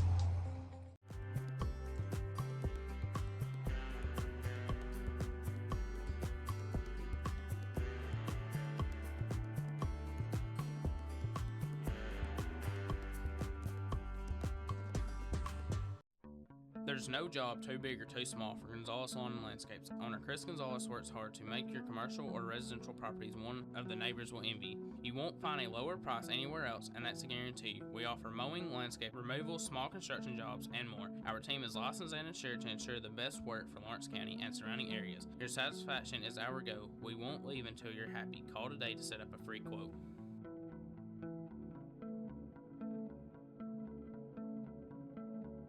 Professional care with a smile. That will always be a guarantee at Encompass Healthcare. Whether you're looking for primary or urgent care, x-ray services, or even weight loss treatments, our team is equipped to serve your needs. Our doors are open Monday through Thursday from 8 to 5. Make an appointment with our providers, Kendra Brown or Tori Cox, today. Encompass Healthcare, located on Highway 43 North in Etheridge, Tennessee, right next to Chapman Tire. Top quality equipment rentals at the right price. It's not too good to be true at Rent Right Equipment and Sales. We guarantee clean, reliable products that are up to your standards. Our family-owned business. After 24 minutes of play, Summertown leads Loretto 24-14 in this region rivalry game. Taking a look at the stats for Loretto. Off 29 plays, they had 189 yards. For Summertown, off 19 plays, they had 167 yards. Leaders on the other side, rushing for Loretto, Nicholas McDowell, 8 carries, 67 yards. Andrew Riley, 6 carries, 34 yards. Mason Tidwell, 6 for 22. For Summertown, Quinn Smith, 6 for 40. Caden McCoy, 7 for 37 and a touchdown. Jaden Stoll, 4 for 25. Passing-wise, Jaden Stoll, 1 for 1, 52 yards and a touchdown. For Loretto, Mason Tidwell, 5 of 8 for 67 yards, a touchdown, and an interception. Receiving-wise, Jackson Robertson, 3 catches, 53 yards and a score. Dylan Thompson, 1 catch for 13 yards. Corbin Reynolds, 1 catch for 1 yard. Situationally, for Loretto, they were 3 for 6 on third down, 1 for 1 on fourth down. They have 2 turnovers in the game. And for Summertown, they were 2 for 5 of third down, 1 for 1 on fourth down. Guys, what were your thoughts there on that first half of action? Hey, listen, I thought that was a very great first half. We started the game out with a housed kickoff for a touchdown. Loretto comes down the field, 3 plays, and they score. Thinking, okay, we're going to start swapping licks, and they did. They swapped licks the whole first half. Summertown did have a turnover there at the end. They forced one. They've scored. Listen, we're starting to see that some more rain coming in. We've seen some injuries. Don't really know any details on them yet, but Summertown has got to. They've adapted and adjusted on defense, and Loretto's got to do the same thing. We've seen that Summertown is starting to get a little bit more pressure on the defensive side as they're on Loretto's offensive line. So maybe Loretto's went in the locker room at halftime. They're going to make a few adjustments and come out and see what they can score. Yeah, Loretta's got 2 injuries. I talked to the coaches. Riley's nicked up and McDowell's nicked up. I saw Riley down there. He's got his helmet. He's got his helmet in his hand. He hadn't got it on. But one thing I want to say, I talked to the coaches that Summertown is not going to let Reynolds get the ball, and the coaches told me that they need to exploit that. They 1 catch for 1 yard. Yeah, the wideout. They've got 3 guys on his side, so that's one-on-one coverage on the other side of the field. That's usually Dylan Thompson, number 4. They've got to exploit that, and Loretto has got to clean these turnovers and penalties up. Yep. Penalties the biggest thing. Yeah. Summertown getting ready to kick it away. An update from Ben Gooch from FCA. Fields of Faith will be at Lawrence County's gym at the Ralph tomorrow night at 7 o'clock. Supposed to be on the field, but for obvious reasons, we're not going to put anything on a football field unless it's football related over the next couple of days. So they will have their event tomorrow night, 7 o'clock at the Ralph. FCA Fields of Faith. As Hoffman's on to kick it away here for Summertown. Back deep to return, Reynolds, Thompson, and Robertson. And guys, they are scooting up. Their heels are going to be on their own 23-yard line. Previously been pooch kicking it over to Hunter Smith, and now they flip things around here a bit. Update college-wise, Tennessee's up 58-0, getting ready to go in the halftime. UNA trailing UT Martin 29-25, couple minutes left in the half there. And a shocker right now, Kentucky and Georgia tied at 3, 9 seconds remaining. Kentucky has it deep in Bulldog territory. Quinn Ewers has went down for the Texas Longhorns, and Arch Manning has lit it up and has went from 150-1 to 22-1 to win the Heisman. Well, and that is on ESPN. Can Quinn Ewers transfer and go to West Virginia? We need some quarterback help. Why can't Alabama keep that guy? Yeah, he keeps that guy, and y'all don't lose today. No. Pitt don't they come back. They give us some other Pat Narduzzi knockoff. They can't throw it 5 yards, and we win that by 3 touchdowns. Yeah. Dadgum Pitt. I know. I can't say what I want to say. I know. It's not exports appropriate. I already yelled once enough this week. Hoffman, it's a pooch kick. That is going to land at the 38, and Hunter Smith does all he can. A good job. Filled that one at the 37. And that's where the Mustangs will take over, first down and 10. Oh, man, that's dangerous right there. Yeah. As wet as it is. was a good job there by Hunter Smith. I think they're going to give it to the 38 there. Yeah. He's done a good job. He has. Because they've done that pooch kick right at him every time, and he's done an incredible job fielding that ball. So Loretto trailing 24-14 here as we start the third quarter. Ball at their own 38-yard line. 3 receivers here to the right and 1 to the left. Trying to get a dry football. Yeah. Who's the running back? Looks like that's Ben Lyles. Is that number 11 or is that Jackson Robertson? Lyles is the That's backup quarterback. Yeah. He's hurt. Tidwell drops back. That is Robertson in the backfield. Now rolls out to his left. Takes off. He's across the 40 and goes out of bounds. Everyone holds up in the muck down there. And they'll give him forward progress to, looks like the 43-yard line for a 5-yard pickup. Brings up 2nd down and 5 here for the Mustangs. Their own 43. 10 seconds into the half. Clock stops in high school when they go out of bounds and doesn't wind back up. 3 receivers to the right, 1 to the left. That is Robertson behind Tidwell out of the pistol. Hands off to Robertson over the right side and goes nowhere. Wow, what a job. He just got in there. 68, I believe he whiffed a little bit there. I think he did too. And they'll give him to him at the 39-yard line. The only reason I know that is I can hear the Loretto coaches over on the other side over here. If they're getting on to him, I guess I can say something. Yeah. 3rd down and 9 now coming up for the Mustangs. They were 3 of 6 in the first half on 3rd down. Kentucky did kick the field goal to make it 6-3. 3 receivers to the left, 1 to the right. Tidwell, straight drop back. Here comes pressure. Rolls out to his left. Throws it across the middle and in and out of the hands of Hunter Smith. And we got a penalty flag, and we might get a roughing the passer here on McCroy. Yeah. Yeah, and that's what they're signaling. That will be a roughing the passer play. Is roughing the passer here against Summertown. That's just, guys, I'm saying those are just dumb penalties. You can't do that. So they will take it from the original line of scrimmage. Yeah, Summertown had a big play on 2nd down there and forced Loretto into 3rd and long and stopped them there. This will be a 1st down as they take it to the Summertown 48-yard line. 15-yard penalty. Well, he's went further back than the 48. The 46-yard line is where they spot it. 1st down here for the Mustangs off the penalty. Tidwell. Now handoff here to Robertson over the left side. And across the 45 and gets wrestled out of bounds. About the 42. And that's where they'll give him forward progress after the 4-yard pickup. 2nd down and 6 coming up for the Mustangs. I mean, number 68 for Summertown had just rolled in this mud hole. He has got water just crazy. Actually marked him out the 43. 2 receivers to each side. Robertson to Tidwell's right here out of the shotgun. Now a quick pass here to Reynolds on the fly sweep.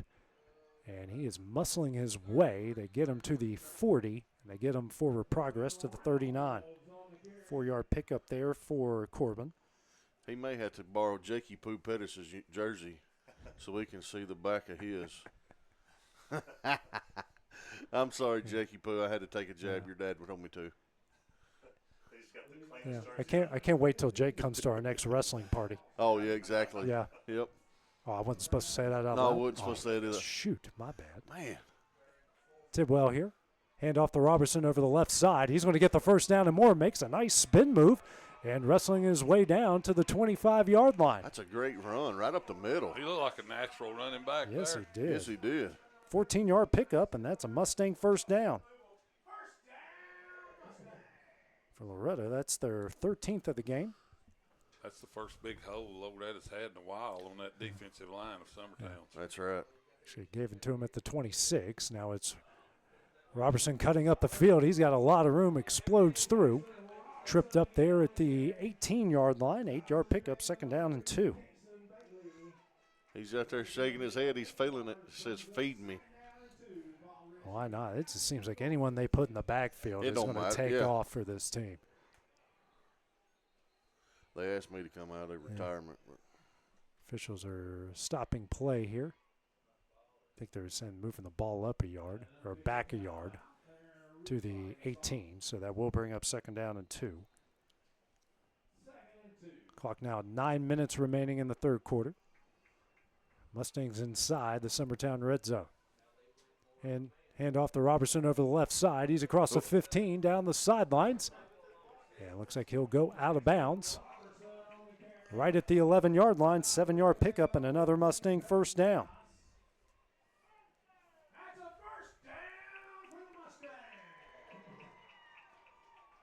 Clock stops at 8:57 as he went out of bounds. Same formation here. Mustangs going quickly. Robertson a handoff over the right side. He's got some room. Does got a lot of room. Makes a couple guys miss and then eventually brought down. And we got a whole host of penalty flags coming down as he went down at the 7-yard line.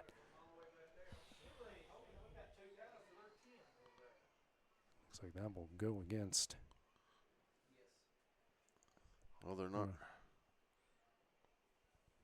Boy, it's got quiet up here. Yeah, it did.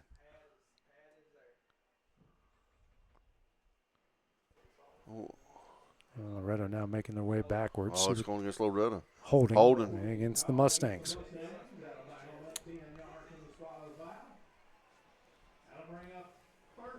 We'll go to the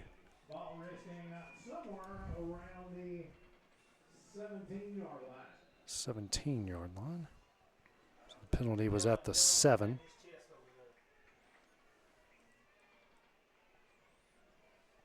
First down and 16 here for Loretto. Tidwell now rolls out to his left. Now steps up, breaks one tackle. He's got some room, guys. Tries to pump fake and gets brought down. Looks like at the 10-yard line. So I'll bring up 2nd down and 9 after the 9-yard pickup. Boy, he made something out of nothing. Good job by Mason. Talked about the penalties. Loretto had it going there and then got the holding penalty. 7-yard pickup brings up 2nd down and 9. 7:50 remaining in the 3rd. Mustangs chewing up a lot of clock here on this drive. They sure have. 2 receivers and a tight end to the left, 1 to the right. Now it's Reynolds gets a handoff over the left side and gets brought down in the backfield. And they're going to mark him at the 12-yard line. And we get some extracurriculars here at the end. There's a penalty flag. Penalty 2 more flags come flying.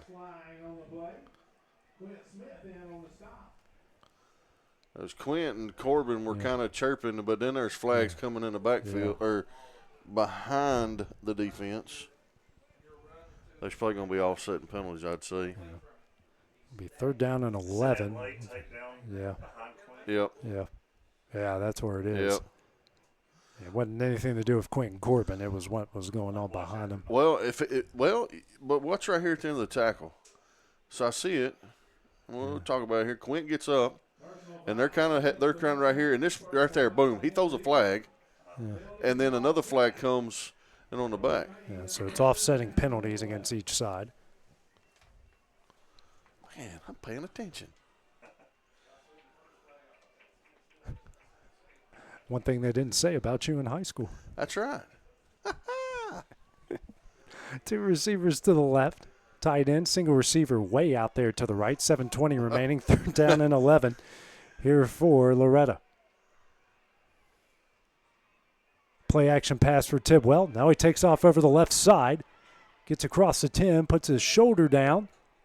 And he will get to the 5. We'll give him to the 5-yard line. It's a 7-yard pickup there by Mason. And it's a 4th down opportunity now here for the Mustangs. Deep inside Eagle territory. We'll keep the offense on the field. Absolutely. 1 for 1 so far. It'll be 4th down and 4. They got to get it down to the 1 or the 2. I mean, they've run half the clock. Yeah, already. It's about to hit 6:30 remaining here in the 3rd quarter. Tidwell now rolling out to his right. It's a quarterback keeper. Cuts up the field. He's got some space. Breaks the tackle into the end zone. And it is a Loretto touchdown to make it 24-20. 6:25 remaining here in the 3rd. Great job. Just followed his blocker to the outside and then dropped his shoulder and run over a boy. And what a tough run there by Mason Tidwell. And again, they've gone for it twice on 4th down, twice near the goal line, and twice have pick-up touchdowns. Yeah, I was thinking they might have kicked the field goal and make it a one-score game, but that's why I'm not coaching. Well, as tight as we got with the Lawrence County coaches the other night, we now we're having to get another ball. Yeah. Okay. There we go. Chambliss on the kick it away. Trying to make it a 3-point game. Snap back, kick is up, and the kick is good. 6:25 remaining here in the third quarter. Summertown still leads 24-21. We'll take a short break after the next Eagle Drive. We return on the X Sports Network.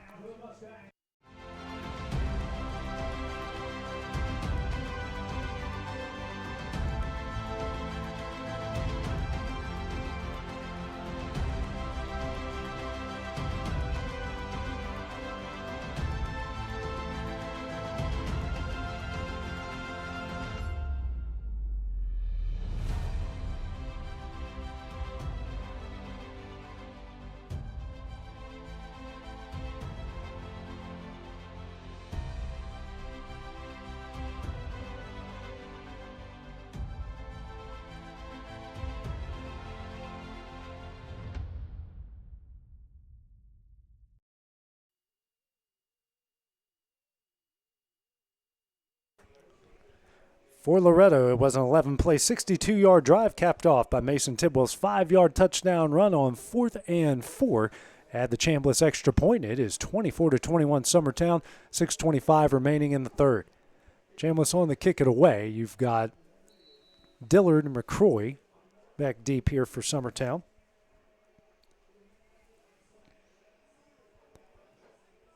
Comes Chambliss's kick, and that's off. No penalty flags. That's going to be fielded here by Summertown at the 20. And that's Nihas that will take it down to the 36-yard line. They were 2 yards offside. Yeah. So Nihas picks up 16 on it. How do you miss that? How do you not call that? I mean, look how many. One. Oh, my gosh. There are 7 guys offsides. Ball will be placed at the 36-yard line here.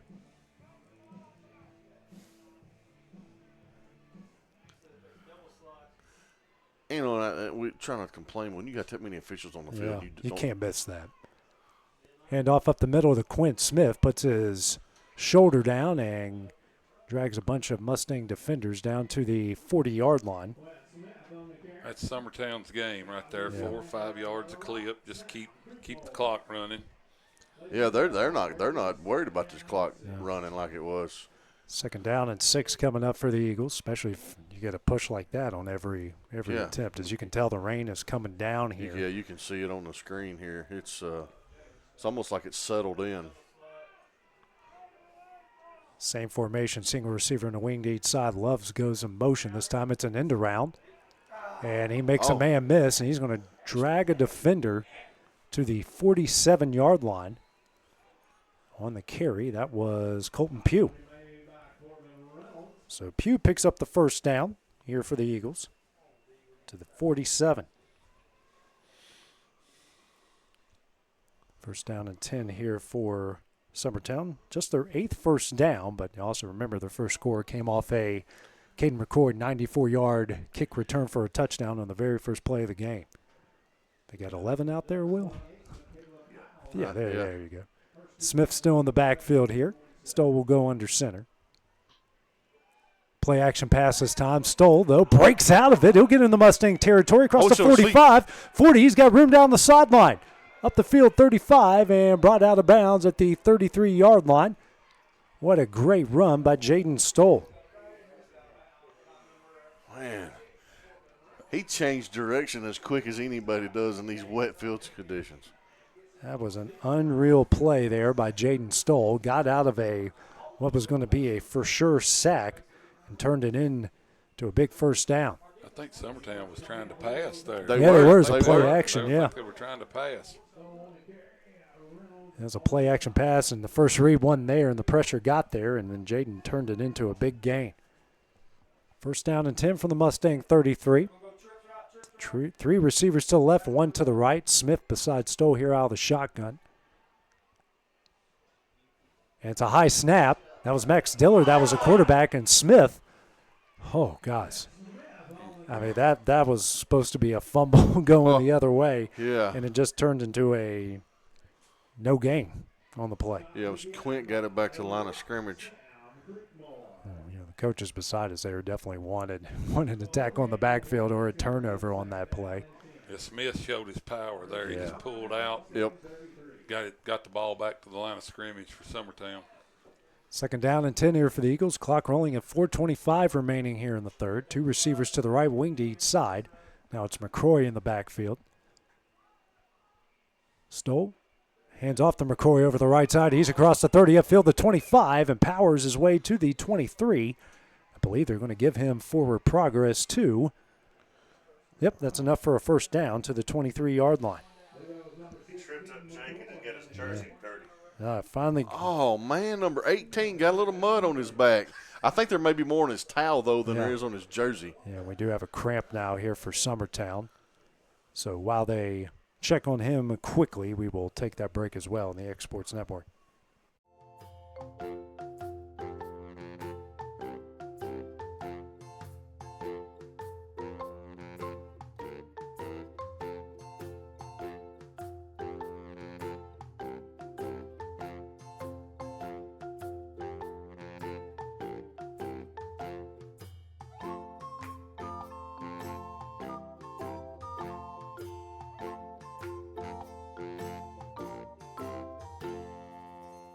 Shop McMaster's Home Gallery for furniture, appliances, and more. And shop quality, shop convenience, shop service, shop local.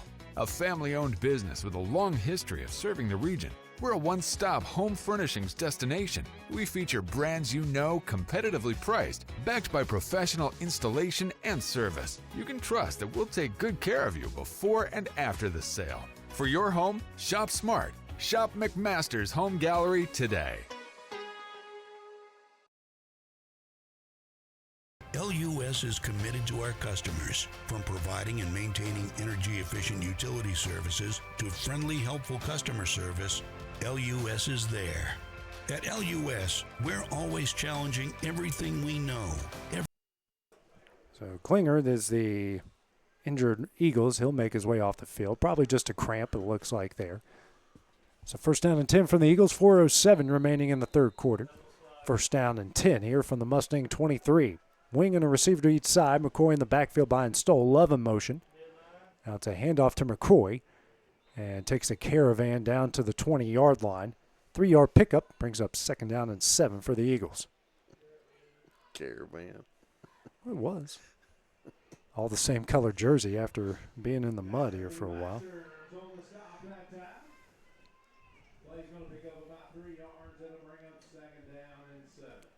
Summertown, they haven't had a lot of negative rushing plays tonight. They're blocking good up front. They're starting to impose their will a little bit here. 3:25 remaining, and they're just going down the field chewing up clock. Last check we had, the Vols were up 64-0 in the first half over Kent State. Yeah, woohoo. Stoll under center. Love in motion. And a handoff to McCroy again as he falls down at the 17. 3-yard pickup again. Bring up 3rd down and 4. Just went under 3 minutes. So far in the game here, Summertown is 2 for 5 on 3rd down. Had a couple long situations. One of those 3rd down conversions, though, was that touchdown pass to Nijas. 52 yards. 3rd down and 4. Shotgun. Running back to each side. 2 receivers to the left, 1 to the right. Stoll's going to call his own number. He's up the middle across the 10. Breaks the tackle to 5 and down to the 2-yard line.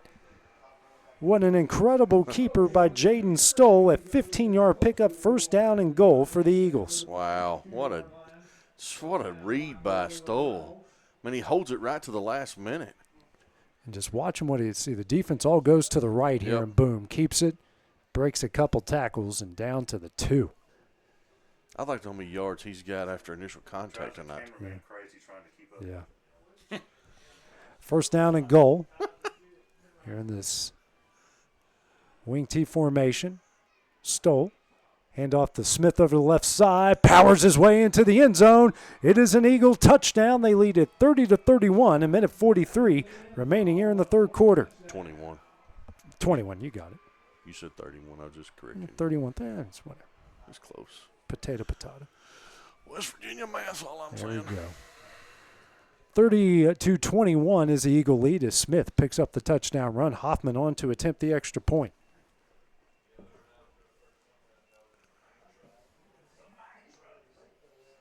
Smith, he's good at getting yards after contact. He is. Watching that replay there, I mean, he gets an extra 2 or 3 yards every time. Love is the holder here for Summertown. Snap back, kick is up, and the kick is good. With a minute 43 remaining here in the third quarter, Summertown leads Loretto 31-21. We'll take a short break, have the next Mustang Drive when we return on the Exports Network. Southern Craft Manufacturing is dedicated to creating the finest quality and greatest value products in the death care industry. Southern Craft has perfected blending old world craftsmanship with modern manufacturing technologies to create a full line of steel, wood, and corrugated caskets. Family owned and operated for over 30 years, Southern Craft is now looking to hire local and regional truck drivers, welders, and production workers, each with great starting pay and a benefits package. For more information, visit southerncraftmfg.com.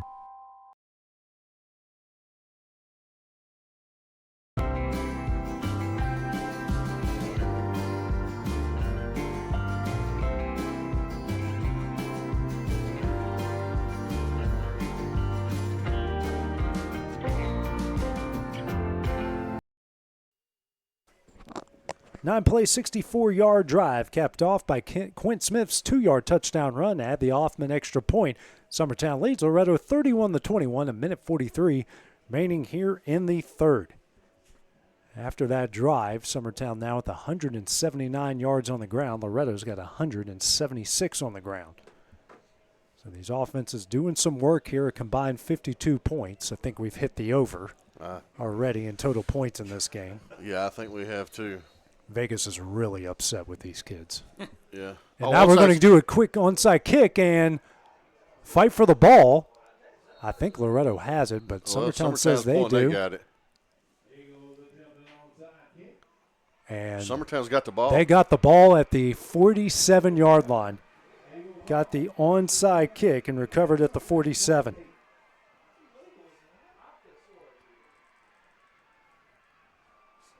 So an unreal break here. It's the ball's at the 48-yard line. What a gutsy call there by Dan Winfrey. Man, goes for it and it works. We've seen it all tonight. We still got a minute and 40 to go here in the third. So a gamble. They go for it, and they have it on the Mustang 48-yard line.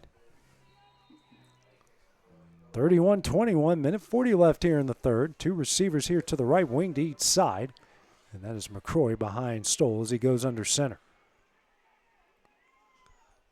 Hand off to McCroy up the middle, and he will get it down to the 44-yard line. 4-yard pickup, second down and 6. That's not Smith. Yeah. Can't blame him too much. No, it's hard to tell, man. Yeah. It's Now we have we've got a timeout on the field. We have an injury. Yes, yeah, we do do. have a. Yep. Oh, I Yeah. think that's Jackson Robertson. I hope he is okay.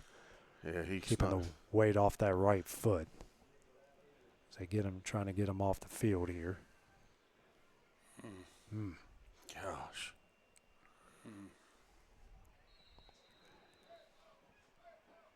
Hope it's just a cramp and nothing more. They're going to pick him up and get him over Yeah. the mud.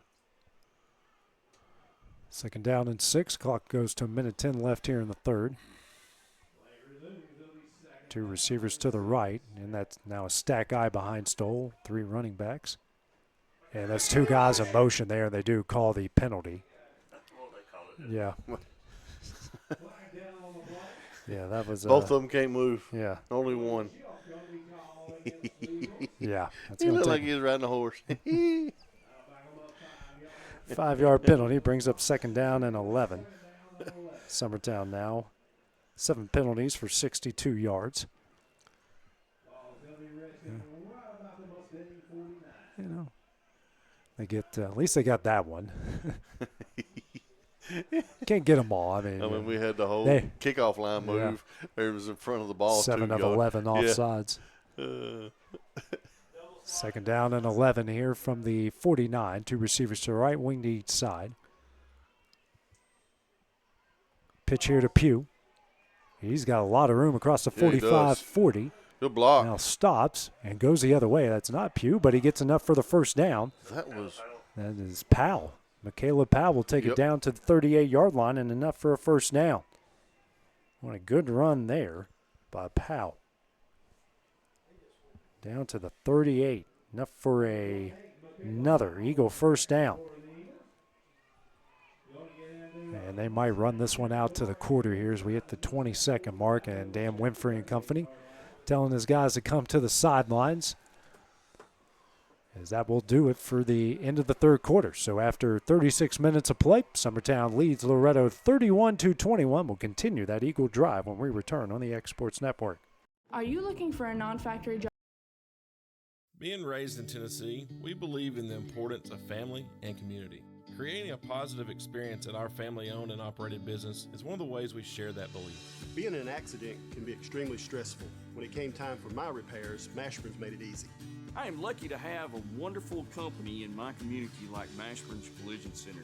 It's reassuring to know that I'm in good hands because their work is second to none.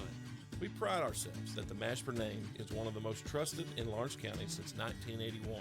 Mashburn's Collision Center. Let our family take care of yours. Since opening our doors in 1904, Builtwell Bank has existed to be the local economic engine for the communities we serve.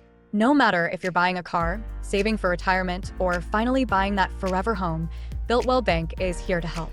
From personal checking and savings accounts to a full suite of business and commercial banking with treasury management services, we'll make sure you'll have a dedicated Builtwell banker that understands your unique needs and stands by you every step of the way.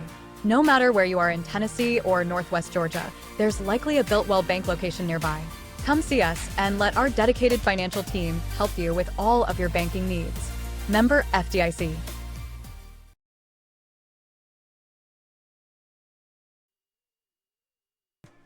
Getting ready to start the 4th quarter.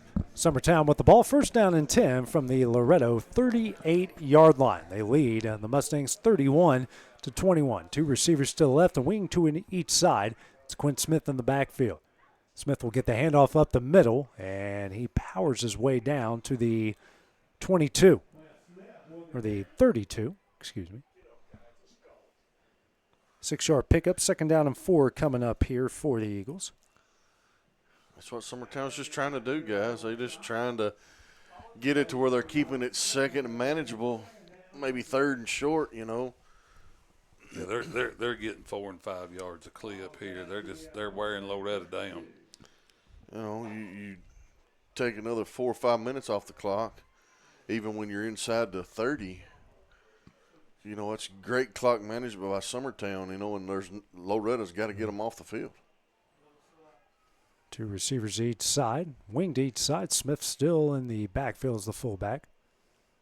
It's a handoff again and gets across the 30 and down to the 28-yard line.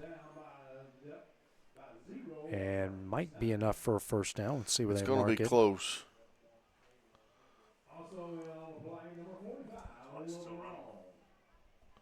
Well, there's nobody made any kind of signal or anything yet. And they will give them enough for progress for the first down. For Summertown, that's their 14th first down in the game. Clock now at 10:35 remaining here in the game. Rings coming down just slightly, nothing major here. Now the officials are calling a timeout. They're going to take him back. Actually marked him at the 29-yard line. Okay, so he was a yard short. Unreal. Come on.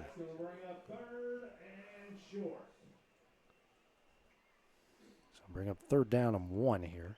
There's our weather. Yeah, there's our weather coming through. And it looks like we might avoid all the yellows and oranges. Yeah, we may just have some shower activity. We got enough, you know. Yeah. Crops are all taken care of. 3rd and 1 here for the Eagles. Stoll, hands off up the middle. And that should be enough as he's still on his feet, but they will give him forward progress down to the 27. And that is I think it was McCroy on the carry.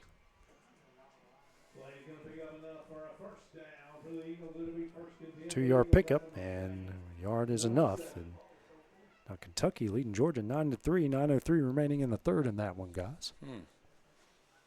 10 minutes here remaining in this game. Summertown still with a 10-point, 31-21 lead. 2 receivers. Receiver each side with the wing, and it's McCroy behind Stoll here out of this wing T formation. Taking their time here, as they should in this situation. Motion from Love. And calls his own number at Stoll. Breaks a tackle. Makes another man miss. He's going to take it into the end zone. Touchdown. The Summertown 27-yard touchdown run, and that will make it 37-21, 9:28 remaining. I tell you, man, he tucks that ball so well. I didn't think he had it. Yeah. Well, and he had Reynolds one-on-one there, and he just planted his foot and went around him. Listen, I'm telling you, getting Stoll out in open field, I mean, my goodness. He's a good football player. Yes, he is. Man, that onside kick has turned to pay off here for Summertown. Hoffman on to attempt the extra point. Snap is low, Bad muffed snap. there. And they might turn it into 2 points as Logan Love is going to take it into the end zone. So a bad snap turns it into 2 points. And the Eagles now lead at 39-21, 9:28 remaining. Take a short break of the next Mustang Drive when we return on the X Sports Network. Professional care with a smile. That will always be a guarantee at Encompass Healthcare. Whether you're looking for primary or urgent care, x-ray services, or even weight loss treatments, our team is equipped to serve your needs. Our doors are open Monday through Thursday from 8 to 5. Make an appointment with our providers, Kendra Brown or Tori Cox, today. Encompass Healthcare, located on Highway 43 North in Etheridge, Tennessee, right next to Chapman Tire.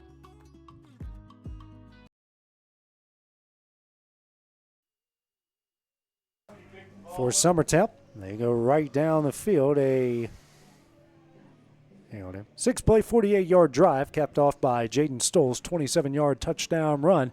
Logan Love takes a bad snap, turns it into 2 points as they lead Loretto 39-21, 9:28 remaining here in the game.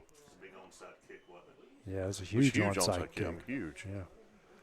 Especially when you turn it into points like that and take 4 minutes or take 2.5 minutes off the clock. And they, every time. They've done that every time, Yes. and it just makes your heart beat there. You got me again. Yeah. That's a 15-point swing, guys. Yes, it was.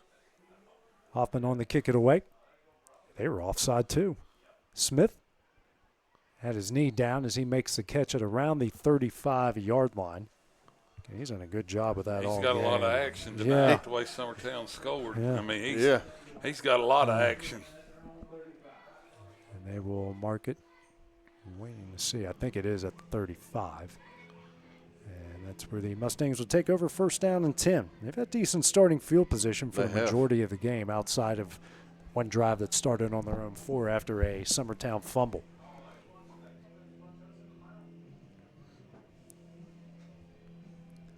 Three receivers to the right, 1 to the left. Now actually 5, we're going 5 wide, 3 to the right, 2 to the left. It's 5 in the box here for Summertown. Tidwell drops back. He's got time. Throw it over the middle, and that one is almost intercepted. Going there for Robertson. That one falls incomplete. 2nd down and 10, 9:19 remaining here in the game. Probably see a lot of that one from Mason and company coming up here. Oh, for sure. Robertson will now go back in the backfield with Tidwell. 2 receivers tight end to the right. Reynolds, a single receiver to the left. And they got 3 guys looking at number 6. Tidwell, play action, now calls his own number over the right side.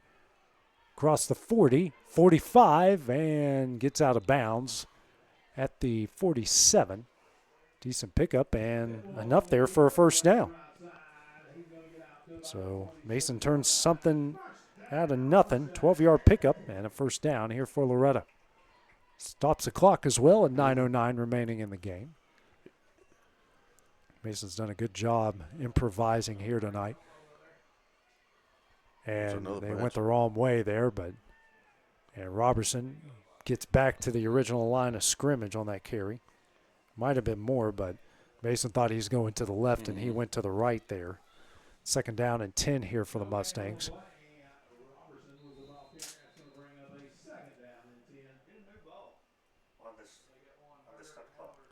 They're trying to get a new ball in. Actually, give them a loss of 1 on the play. Why is the clock stopped? There's an official's timeout for something. Now they're going to roll it. My goodness. 2 receivers here to the left. Single receiver tight end to the right. Robertson behind Tidwell here out of the pistol. 2nd down and 10. Tidwell play action, throws over to Reynolds. He makes the catch. Sliding 1-knee catch there at the 47-yard line. Is that his first reception? I think it is. Second. Yeah, he caught a screen pass It's been earlier. so long since he caught one. Yeah. Got a screen pass, I think, in the 2nd quarter. Summertown's done a good job keeping him at bay tonight. 3rd down and 4 coming up here for the Mustangs. 5 of 9 on 3rd down tonight. Tidwell drops back. Dries his hand off. Yeah. See. Takes off here to the left. He's going to get the first down and goes out of bounds at the 42. So Tidwell turns something out of nothing again.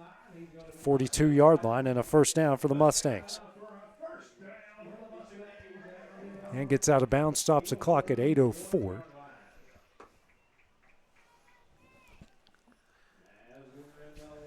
Loretto here on going fast.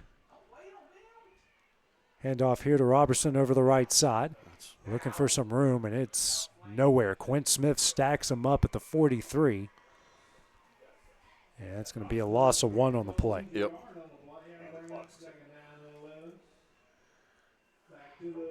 Second down and 11 coming up here for Loretto. 7:40 remaining in the game. Listen, Summertown's middles, Quint, and I'm not real sure. I can't read this number here. Is it 60? 12. 12. 12 and 66. They have done such a great job. Stringing everything out. Yes. Tidwell drops back. He's going to try to go for Thompson. Throws it up and throws it out of bounds. Brings up 3rd down and 11. Clock stops at 7:20 remaining.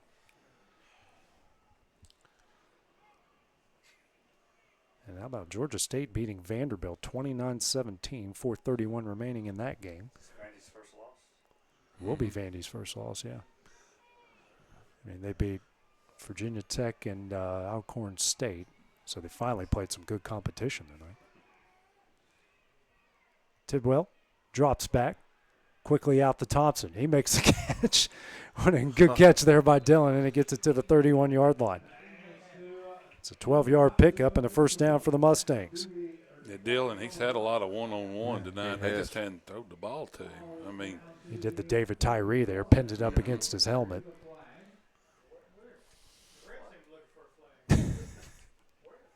No penalty flag on the play, ladies and gentlemen. 7:10 remaining here in the game. Hey, no one's perfect. 2 receivers to the left, 1 to the right with the tight end. Still Robertson behind Tidwell. Under 7 left to play.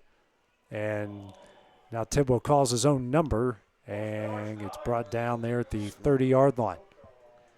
And miscommunication again there as one guy went one way and another guy went the other. Yeah, they was not on the same page. 1-yard pickup for Tidwell. Now 2nd down and 9. Clock at 6:35 remaining, continues to churn.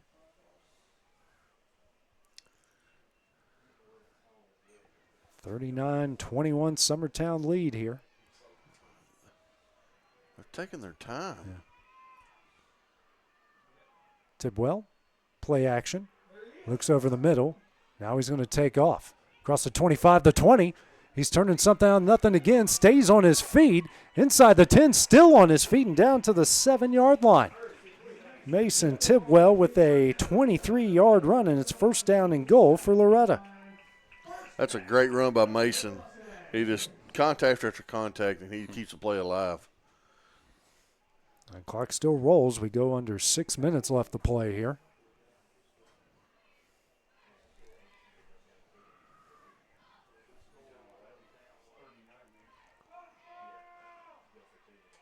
Tidwell with the snap. Now rolls out to his left. It's designed quarterback run. And maybe got back to the 6-yard line. They'll give him forward progress to the 5. 2-yard pickup. 2nd down and goal now. Coming up on 5:30 remaining to play. That was Quint Smith again on another tackle. Man, these Summertown defensive guys, they got to be tired guys. I mean, they've been playing both sides of the ball. And they go sideline to sideline so well. They cover do. so much ground. 2 tight ends to the right, single receiver to each side. And now a handoff to Robertson over the right side. He cuts up, gets across the 5, still going and into the end zone for a Mustang touchdown. Clock at 5:06 remaining, and they've cut the Summertown lead to 39-27. That's a good hard run by Robertson there. I thought he was going to be down at the line of scrimmage. I did too, and he broke about 5 tackles and drug a guy into the end zone. Good hard run. I believe that has to be his first career rushing touchdown at the high school level at least. Yeah, because he's definitely, I mean, he's a wide receiver, is he not? Yeah, he's a flanker, and he's he has a touchdown already. That's his second touchdown, receiving and a rushing touchdown. So Mustangs going for 2 here. They have to as Tidwell rolls out to his right. He's still going backwards, and he is sacked.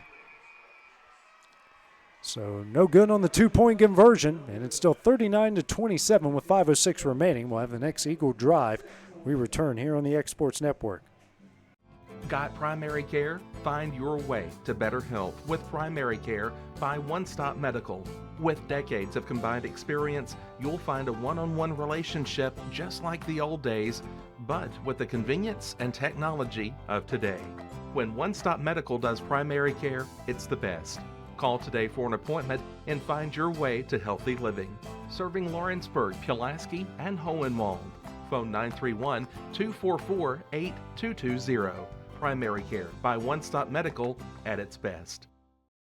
Oliver Wellness and Massage, located in Pulaski, Tennessee, is your premier spa for massage therapy, salt therapy, IV therapy, tanning, and much more. Stay relaxed, look your best, and feel good at Oliver Wellness, located at 1187 West College Street, Pulaski, Tennessee, or contact Haley at 931-309-0462 or schedule your appointment online at 931massage.com.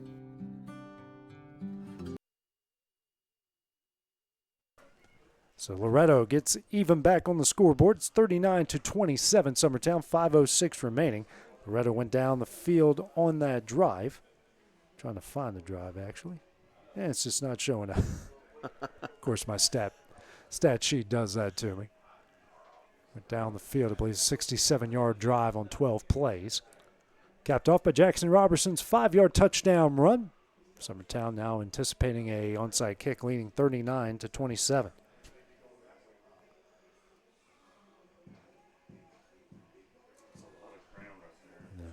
Yeah, there is. Chambliss here to attempt the onside kick. That rolls around, and Powell gets on top of it, and still going, and gets it to the Eagle 49-yard line. So that's where the Eagles will take over 1st down and 10.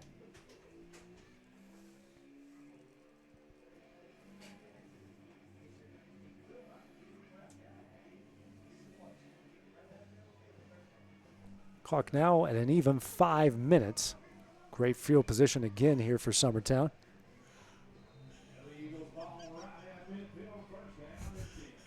Clint. Ball in the 50, actually. First down and 10. Okay, everybody get set. Wing to each side, 2 receivers to the left, Smith in the backfield. It's a handoff to Smith, and he's going to drag a convoy of Mustangs down to the 47-yard line.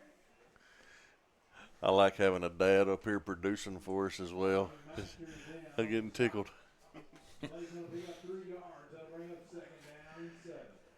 Brings up second down and 7 here.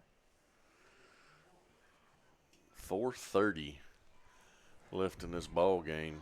Everybody just got all their timeouts. Yeah, all 3 timeouts for each everybody's side. loaded. Summertown is in no hurry. Oh, they're going to crank the running game up now. Even more than what they've done. Yeah. Same formation here for the Eagles. 4:15 We'll get a remaining. whole lot of Smith here. Motion coming here from Powell. It's a handoff to Smith.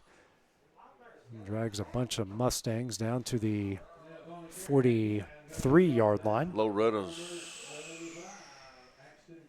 calling their first time out. Yeah, they will call their first time out as the clock will stop at 4:06 remain. We'll just keep it here for the time being, as Summertown has it in Mustang territory again. A big 3rd down and 3 here as Barry Daniel calls his first time out here of the second half. I mean, they're not out of it quite yet. A stop here and call another timeout and let whatever happens here in this situation. But, hey, you got to get a stop first. You have to get a stop. This is very manageable for Summertown. I mean, Quint's been good for 4 yards a carry, so that automatically gives them a first down. I'm just saying, in numbers. With Summertown still having all 3 of their timeouts as well. Yeah. Eagles are 4 of 8 on 3rd down in the game so far. Smith, he's just a load there. I mean, Loretto's getting to him right at the line of scrimmage, but he's just powering. I mean, he's getting at 3 and 4 yards after contact. Yep. Rushing wise, Stoll is 7 carries, 87 yards. Quint 13 for 62. McCroy 12 for 59, all 3 of touchdowns. Total, they have 242 yards on the ground. Loretto's got 226 on the ground as well. Well, Loretto was running the ball well. I mean, that's just unfortunate that both running backs, are hurt now. Stoll under center. Hand off to Smith, and he got down to the 41. He had to run over his own guy and 2 other guys to get to that point, and he's going to be a yard short. It's 4th down and 1. Summertown did get their previous 4th down conversion, and that's a timeout or injury timeout, or just we're going to call it timeout. He pointed towards Loretta's. So that's their second timeout. They got 1 remaining with 3:50 here remaining. Quint Smith came up just a yard short, and that looks like 4th down and 1 here from the 41. They got to get it to the 40. So if Loretto can come up with a stop here, guys, he got the ball. That's huge. This is Great huge for field, Loretto. Yeah, great field position. This is the play right here. Tell you what, Smith's going to be sore in the morning. Yeah. He's a battering ram. He's going to be looking for an ice bath. Mm-hmm. It's tense moments in the stadium as well, as you can see the crowd shots. Yeah, no one's really saying anything, doing anything. Yeah, it's kind of gotten quiet. Yeah, kind of a wait-and-see mode here for everybody. Ponchos are still out, umbrellas out. Yeah, we got some T-shirts, some people braving it. It's my favorite weather, man. Sweatshirts and shorts, it's my favorite type of weather. Dusty's favorite type of weather, anything that's not the beach. That's 1,000% correct. 4th down and 1. Eagles going for it here. 3:50 remaining. Is Smith here? No, it's McCroy in the backfield. Yeah, and McCroy's going to get the first down across the 40. And they'll give him forward progress here to the 37-yard line, and that is enough after the 4-yard pickup for an Eagle first down.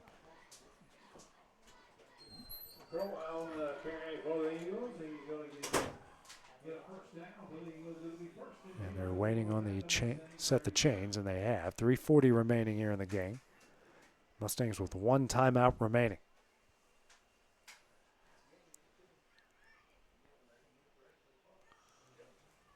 Doing a little sub in there. Taking their time, milking down that clock. Winged each side with a tight end to the left and a single receiver to the right. McCroy in the backfield is the fullback. Powell goes in motion. It's an end around here to, I believe that's Pugh, or Logan Love, actually. And he will take it to the 31-yard line, his first carry of the game. That wasn't a botched extra point. No. Second down and 4 coming up, or second down and a long 5, or short 5, long 4.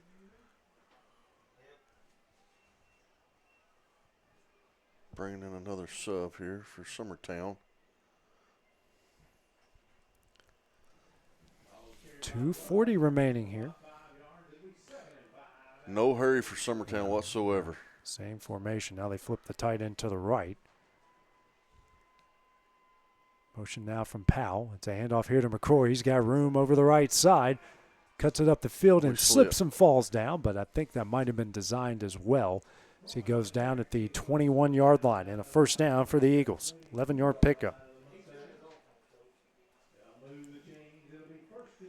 I don't know that was designed lay down or not. I think he was trying to stick his foot in the ground and cut again. Boom, right there, and his feet just come up from under him.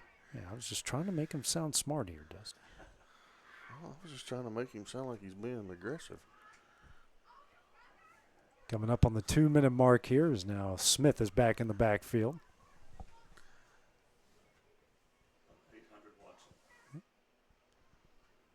Stoll. Handoff here to Smith up the middle, and he pushes the pile. And he will get down to the 17-yard line. 5-yard pickup, second down and 5 coming up. And Loretto will burn their final timeout here with minute 43 remaining. As the Eagles have gotten back into the Mustang red zone. How many yards rushing they get there? Summertown has 270 on the ground so far on 41 carries. 52 through the air, so 322 total yards of offense. Other side for Loretto. Oops. They have 312 yards of total offense. 226 on the ground. Quint's golf teammate. Yeah. It's good to see Cole Campbell not on crutches. That's right. Yeah, that's impressive. You don't see a football player it's Quint's caliber playing football and his caliber playing golf. Right. You just don't really hear that. He's such a phenomenal athlete. So coming out of the timeout, minute 43 here remaining. Loretto out of timeouts. Second down and 5 here for Summertown. Tight end to the left, single receiver as well, wing to each side. Smith in the backfield.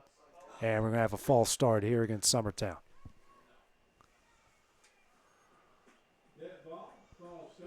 Not what they needed there. Is takes the ball back to the Mustang 22 and brings up second down and 10.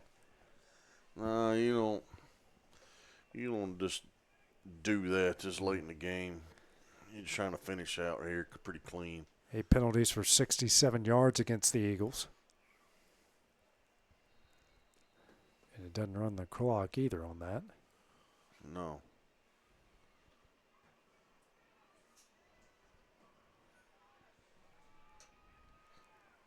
Stoll under center. Motion comes. Hand off to Smith up the middle. And he will get it to I believe they're marking him at the 19-yard line. 3-yard pickup, third down and 7 coming.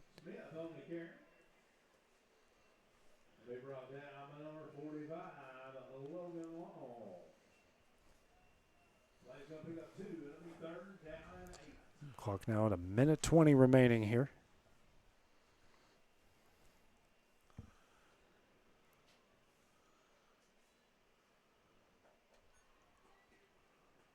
Now going to a minute 5, and they'll probably snap with under a minute left in the game. I would think so. Yeah, now they're going to flip the formation here. And they have 5 seconds to get the play off. Stoll does. Hand off to Smith, and he gets brought down in the backfield, the 21-yard line. That's the first negative run I think he's had all night. Yeah, I think you're right. I think it's just the second negative run for the team in general, second or third. Yeah, Summertown, they got a good running game. McCroy and Smith, that's speed and power. But I think Stoll, he's what makes it go. 25 seconds remaining and counting. I think they got to run, I don't know how many more plays, but definitely one more. I think one more might be it here, guys. What's 4th and 9? They're going to call a timeout here. And they will call a timeout with 6 seconds remaining. So, as that is going to do it here is Summertown will eventually even up the all-time series. It's the 10th meeting here between these two. It now sits at 5 apiece here between the two.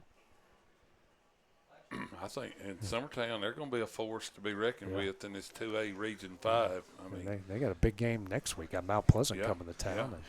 That's going to be a doozy. Yeah.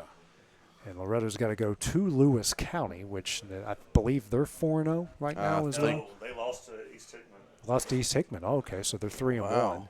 Yeah, there's only 2 undefeated teams in the region, Mount Pleasant and Summertown. And they're meeting up next week at Summertown. Yep. That's going to be a big one next Friday night. Fun. And Mount Pleasant struggled with Harpeth, and they won. They got the go-ahead score in the third quarter, and it was a tough game. They don't razzle-dazzle you. They just line up and hit you and yeah, there's nothing fancy about it. No, they you know what they're going to do, and they do it. So 4th down and 9. 6 seconds remaining. They can't just run up the middle and get tackled. No. Well, I guess you can. And then Loretto's just going to come out and. It's a handoff up the middle, and he tried to stay on his feet as he got down to the 16-yard line, and the clock stops with 0.3 remaining. And that one will do it. So Summertown, for the first time since 2016, second time in their history, have gone to 4-0 as they defeat their rivals in Loretto here tonight, 39-27.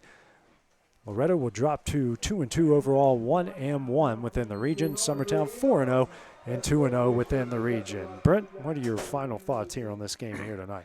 Well, obviously Loretto, the penalties hurt them, but there's no excuses. Summertown just took it right to them. I mean, their running game with the McCroy and Smith, outstanding. But like I said, Stoll, to me, he's what makes it all go. He had some running yards. He had the one pass, I think 52-yard pass to the split end. But Summertown, they're well-rounded. They got a good defensive line, and they didn't wear down. I mean, they got a lot of two-way players, but they stood up and they whipped Loretto on the line of scrimmage, and their power running game that's how they got it done. Dusty? Hey, listen, I knew coming into this game, I've got good friends that coach on both of these teams. And I knew for me this is a special game to call, not with just y'all, but for my buddies out here that just give it all they got every Friday night. And I know it's Saturday night, but this game meant so much to these two teams right here. It's such a huge rival in Lawrence County for these two teams, and what this meant for Summertown and their football program to stay undefeated. They've started out to a phenomenal season, and for what it brings to high school football here in Lawrence County. Right now we're watching them come together right here at the 50, and that means a lot to see this and the sportsmanship that these guys.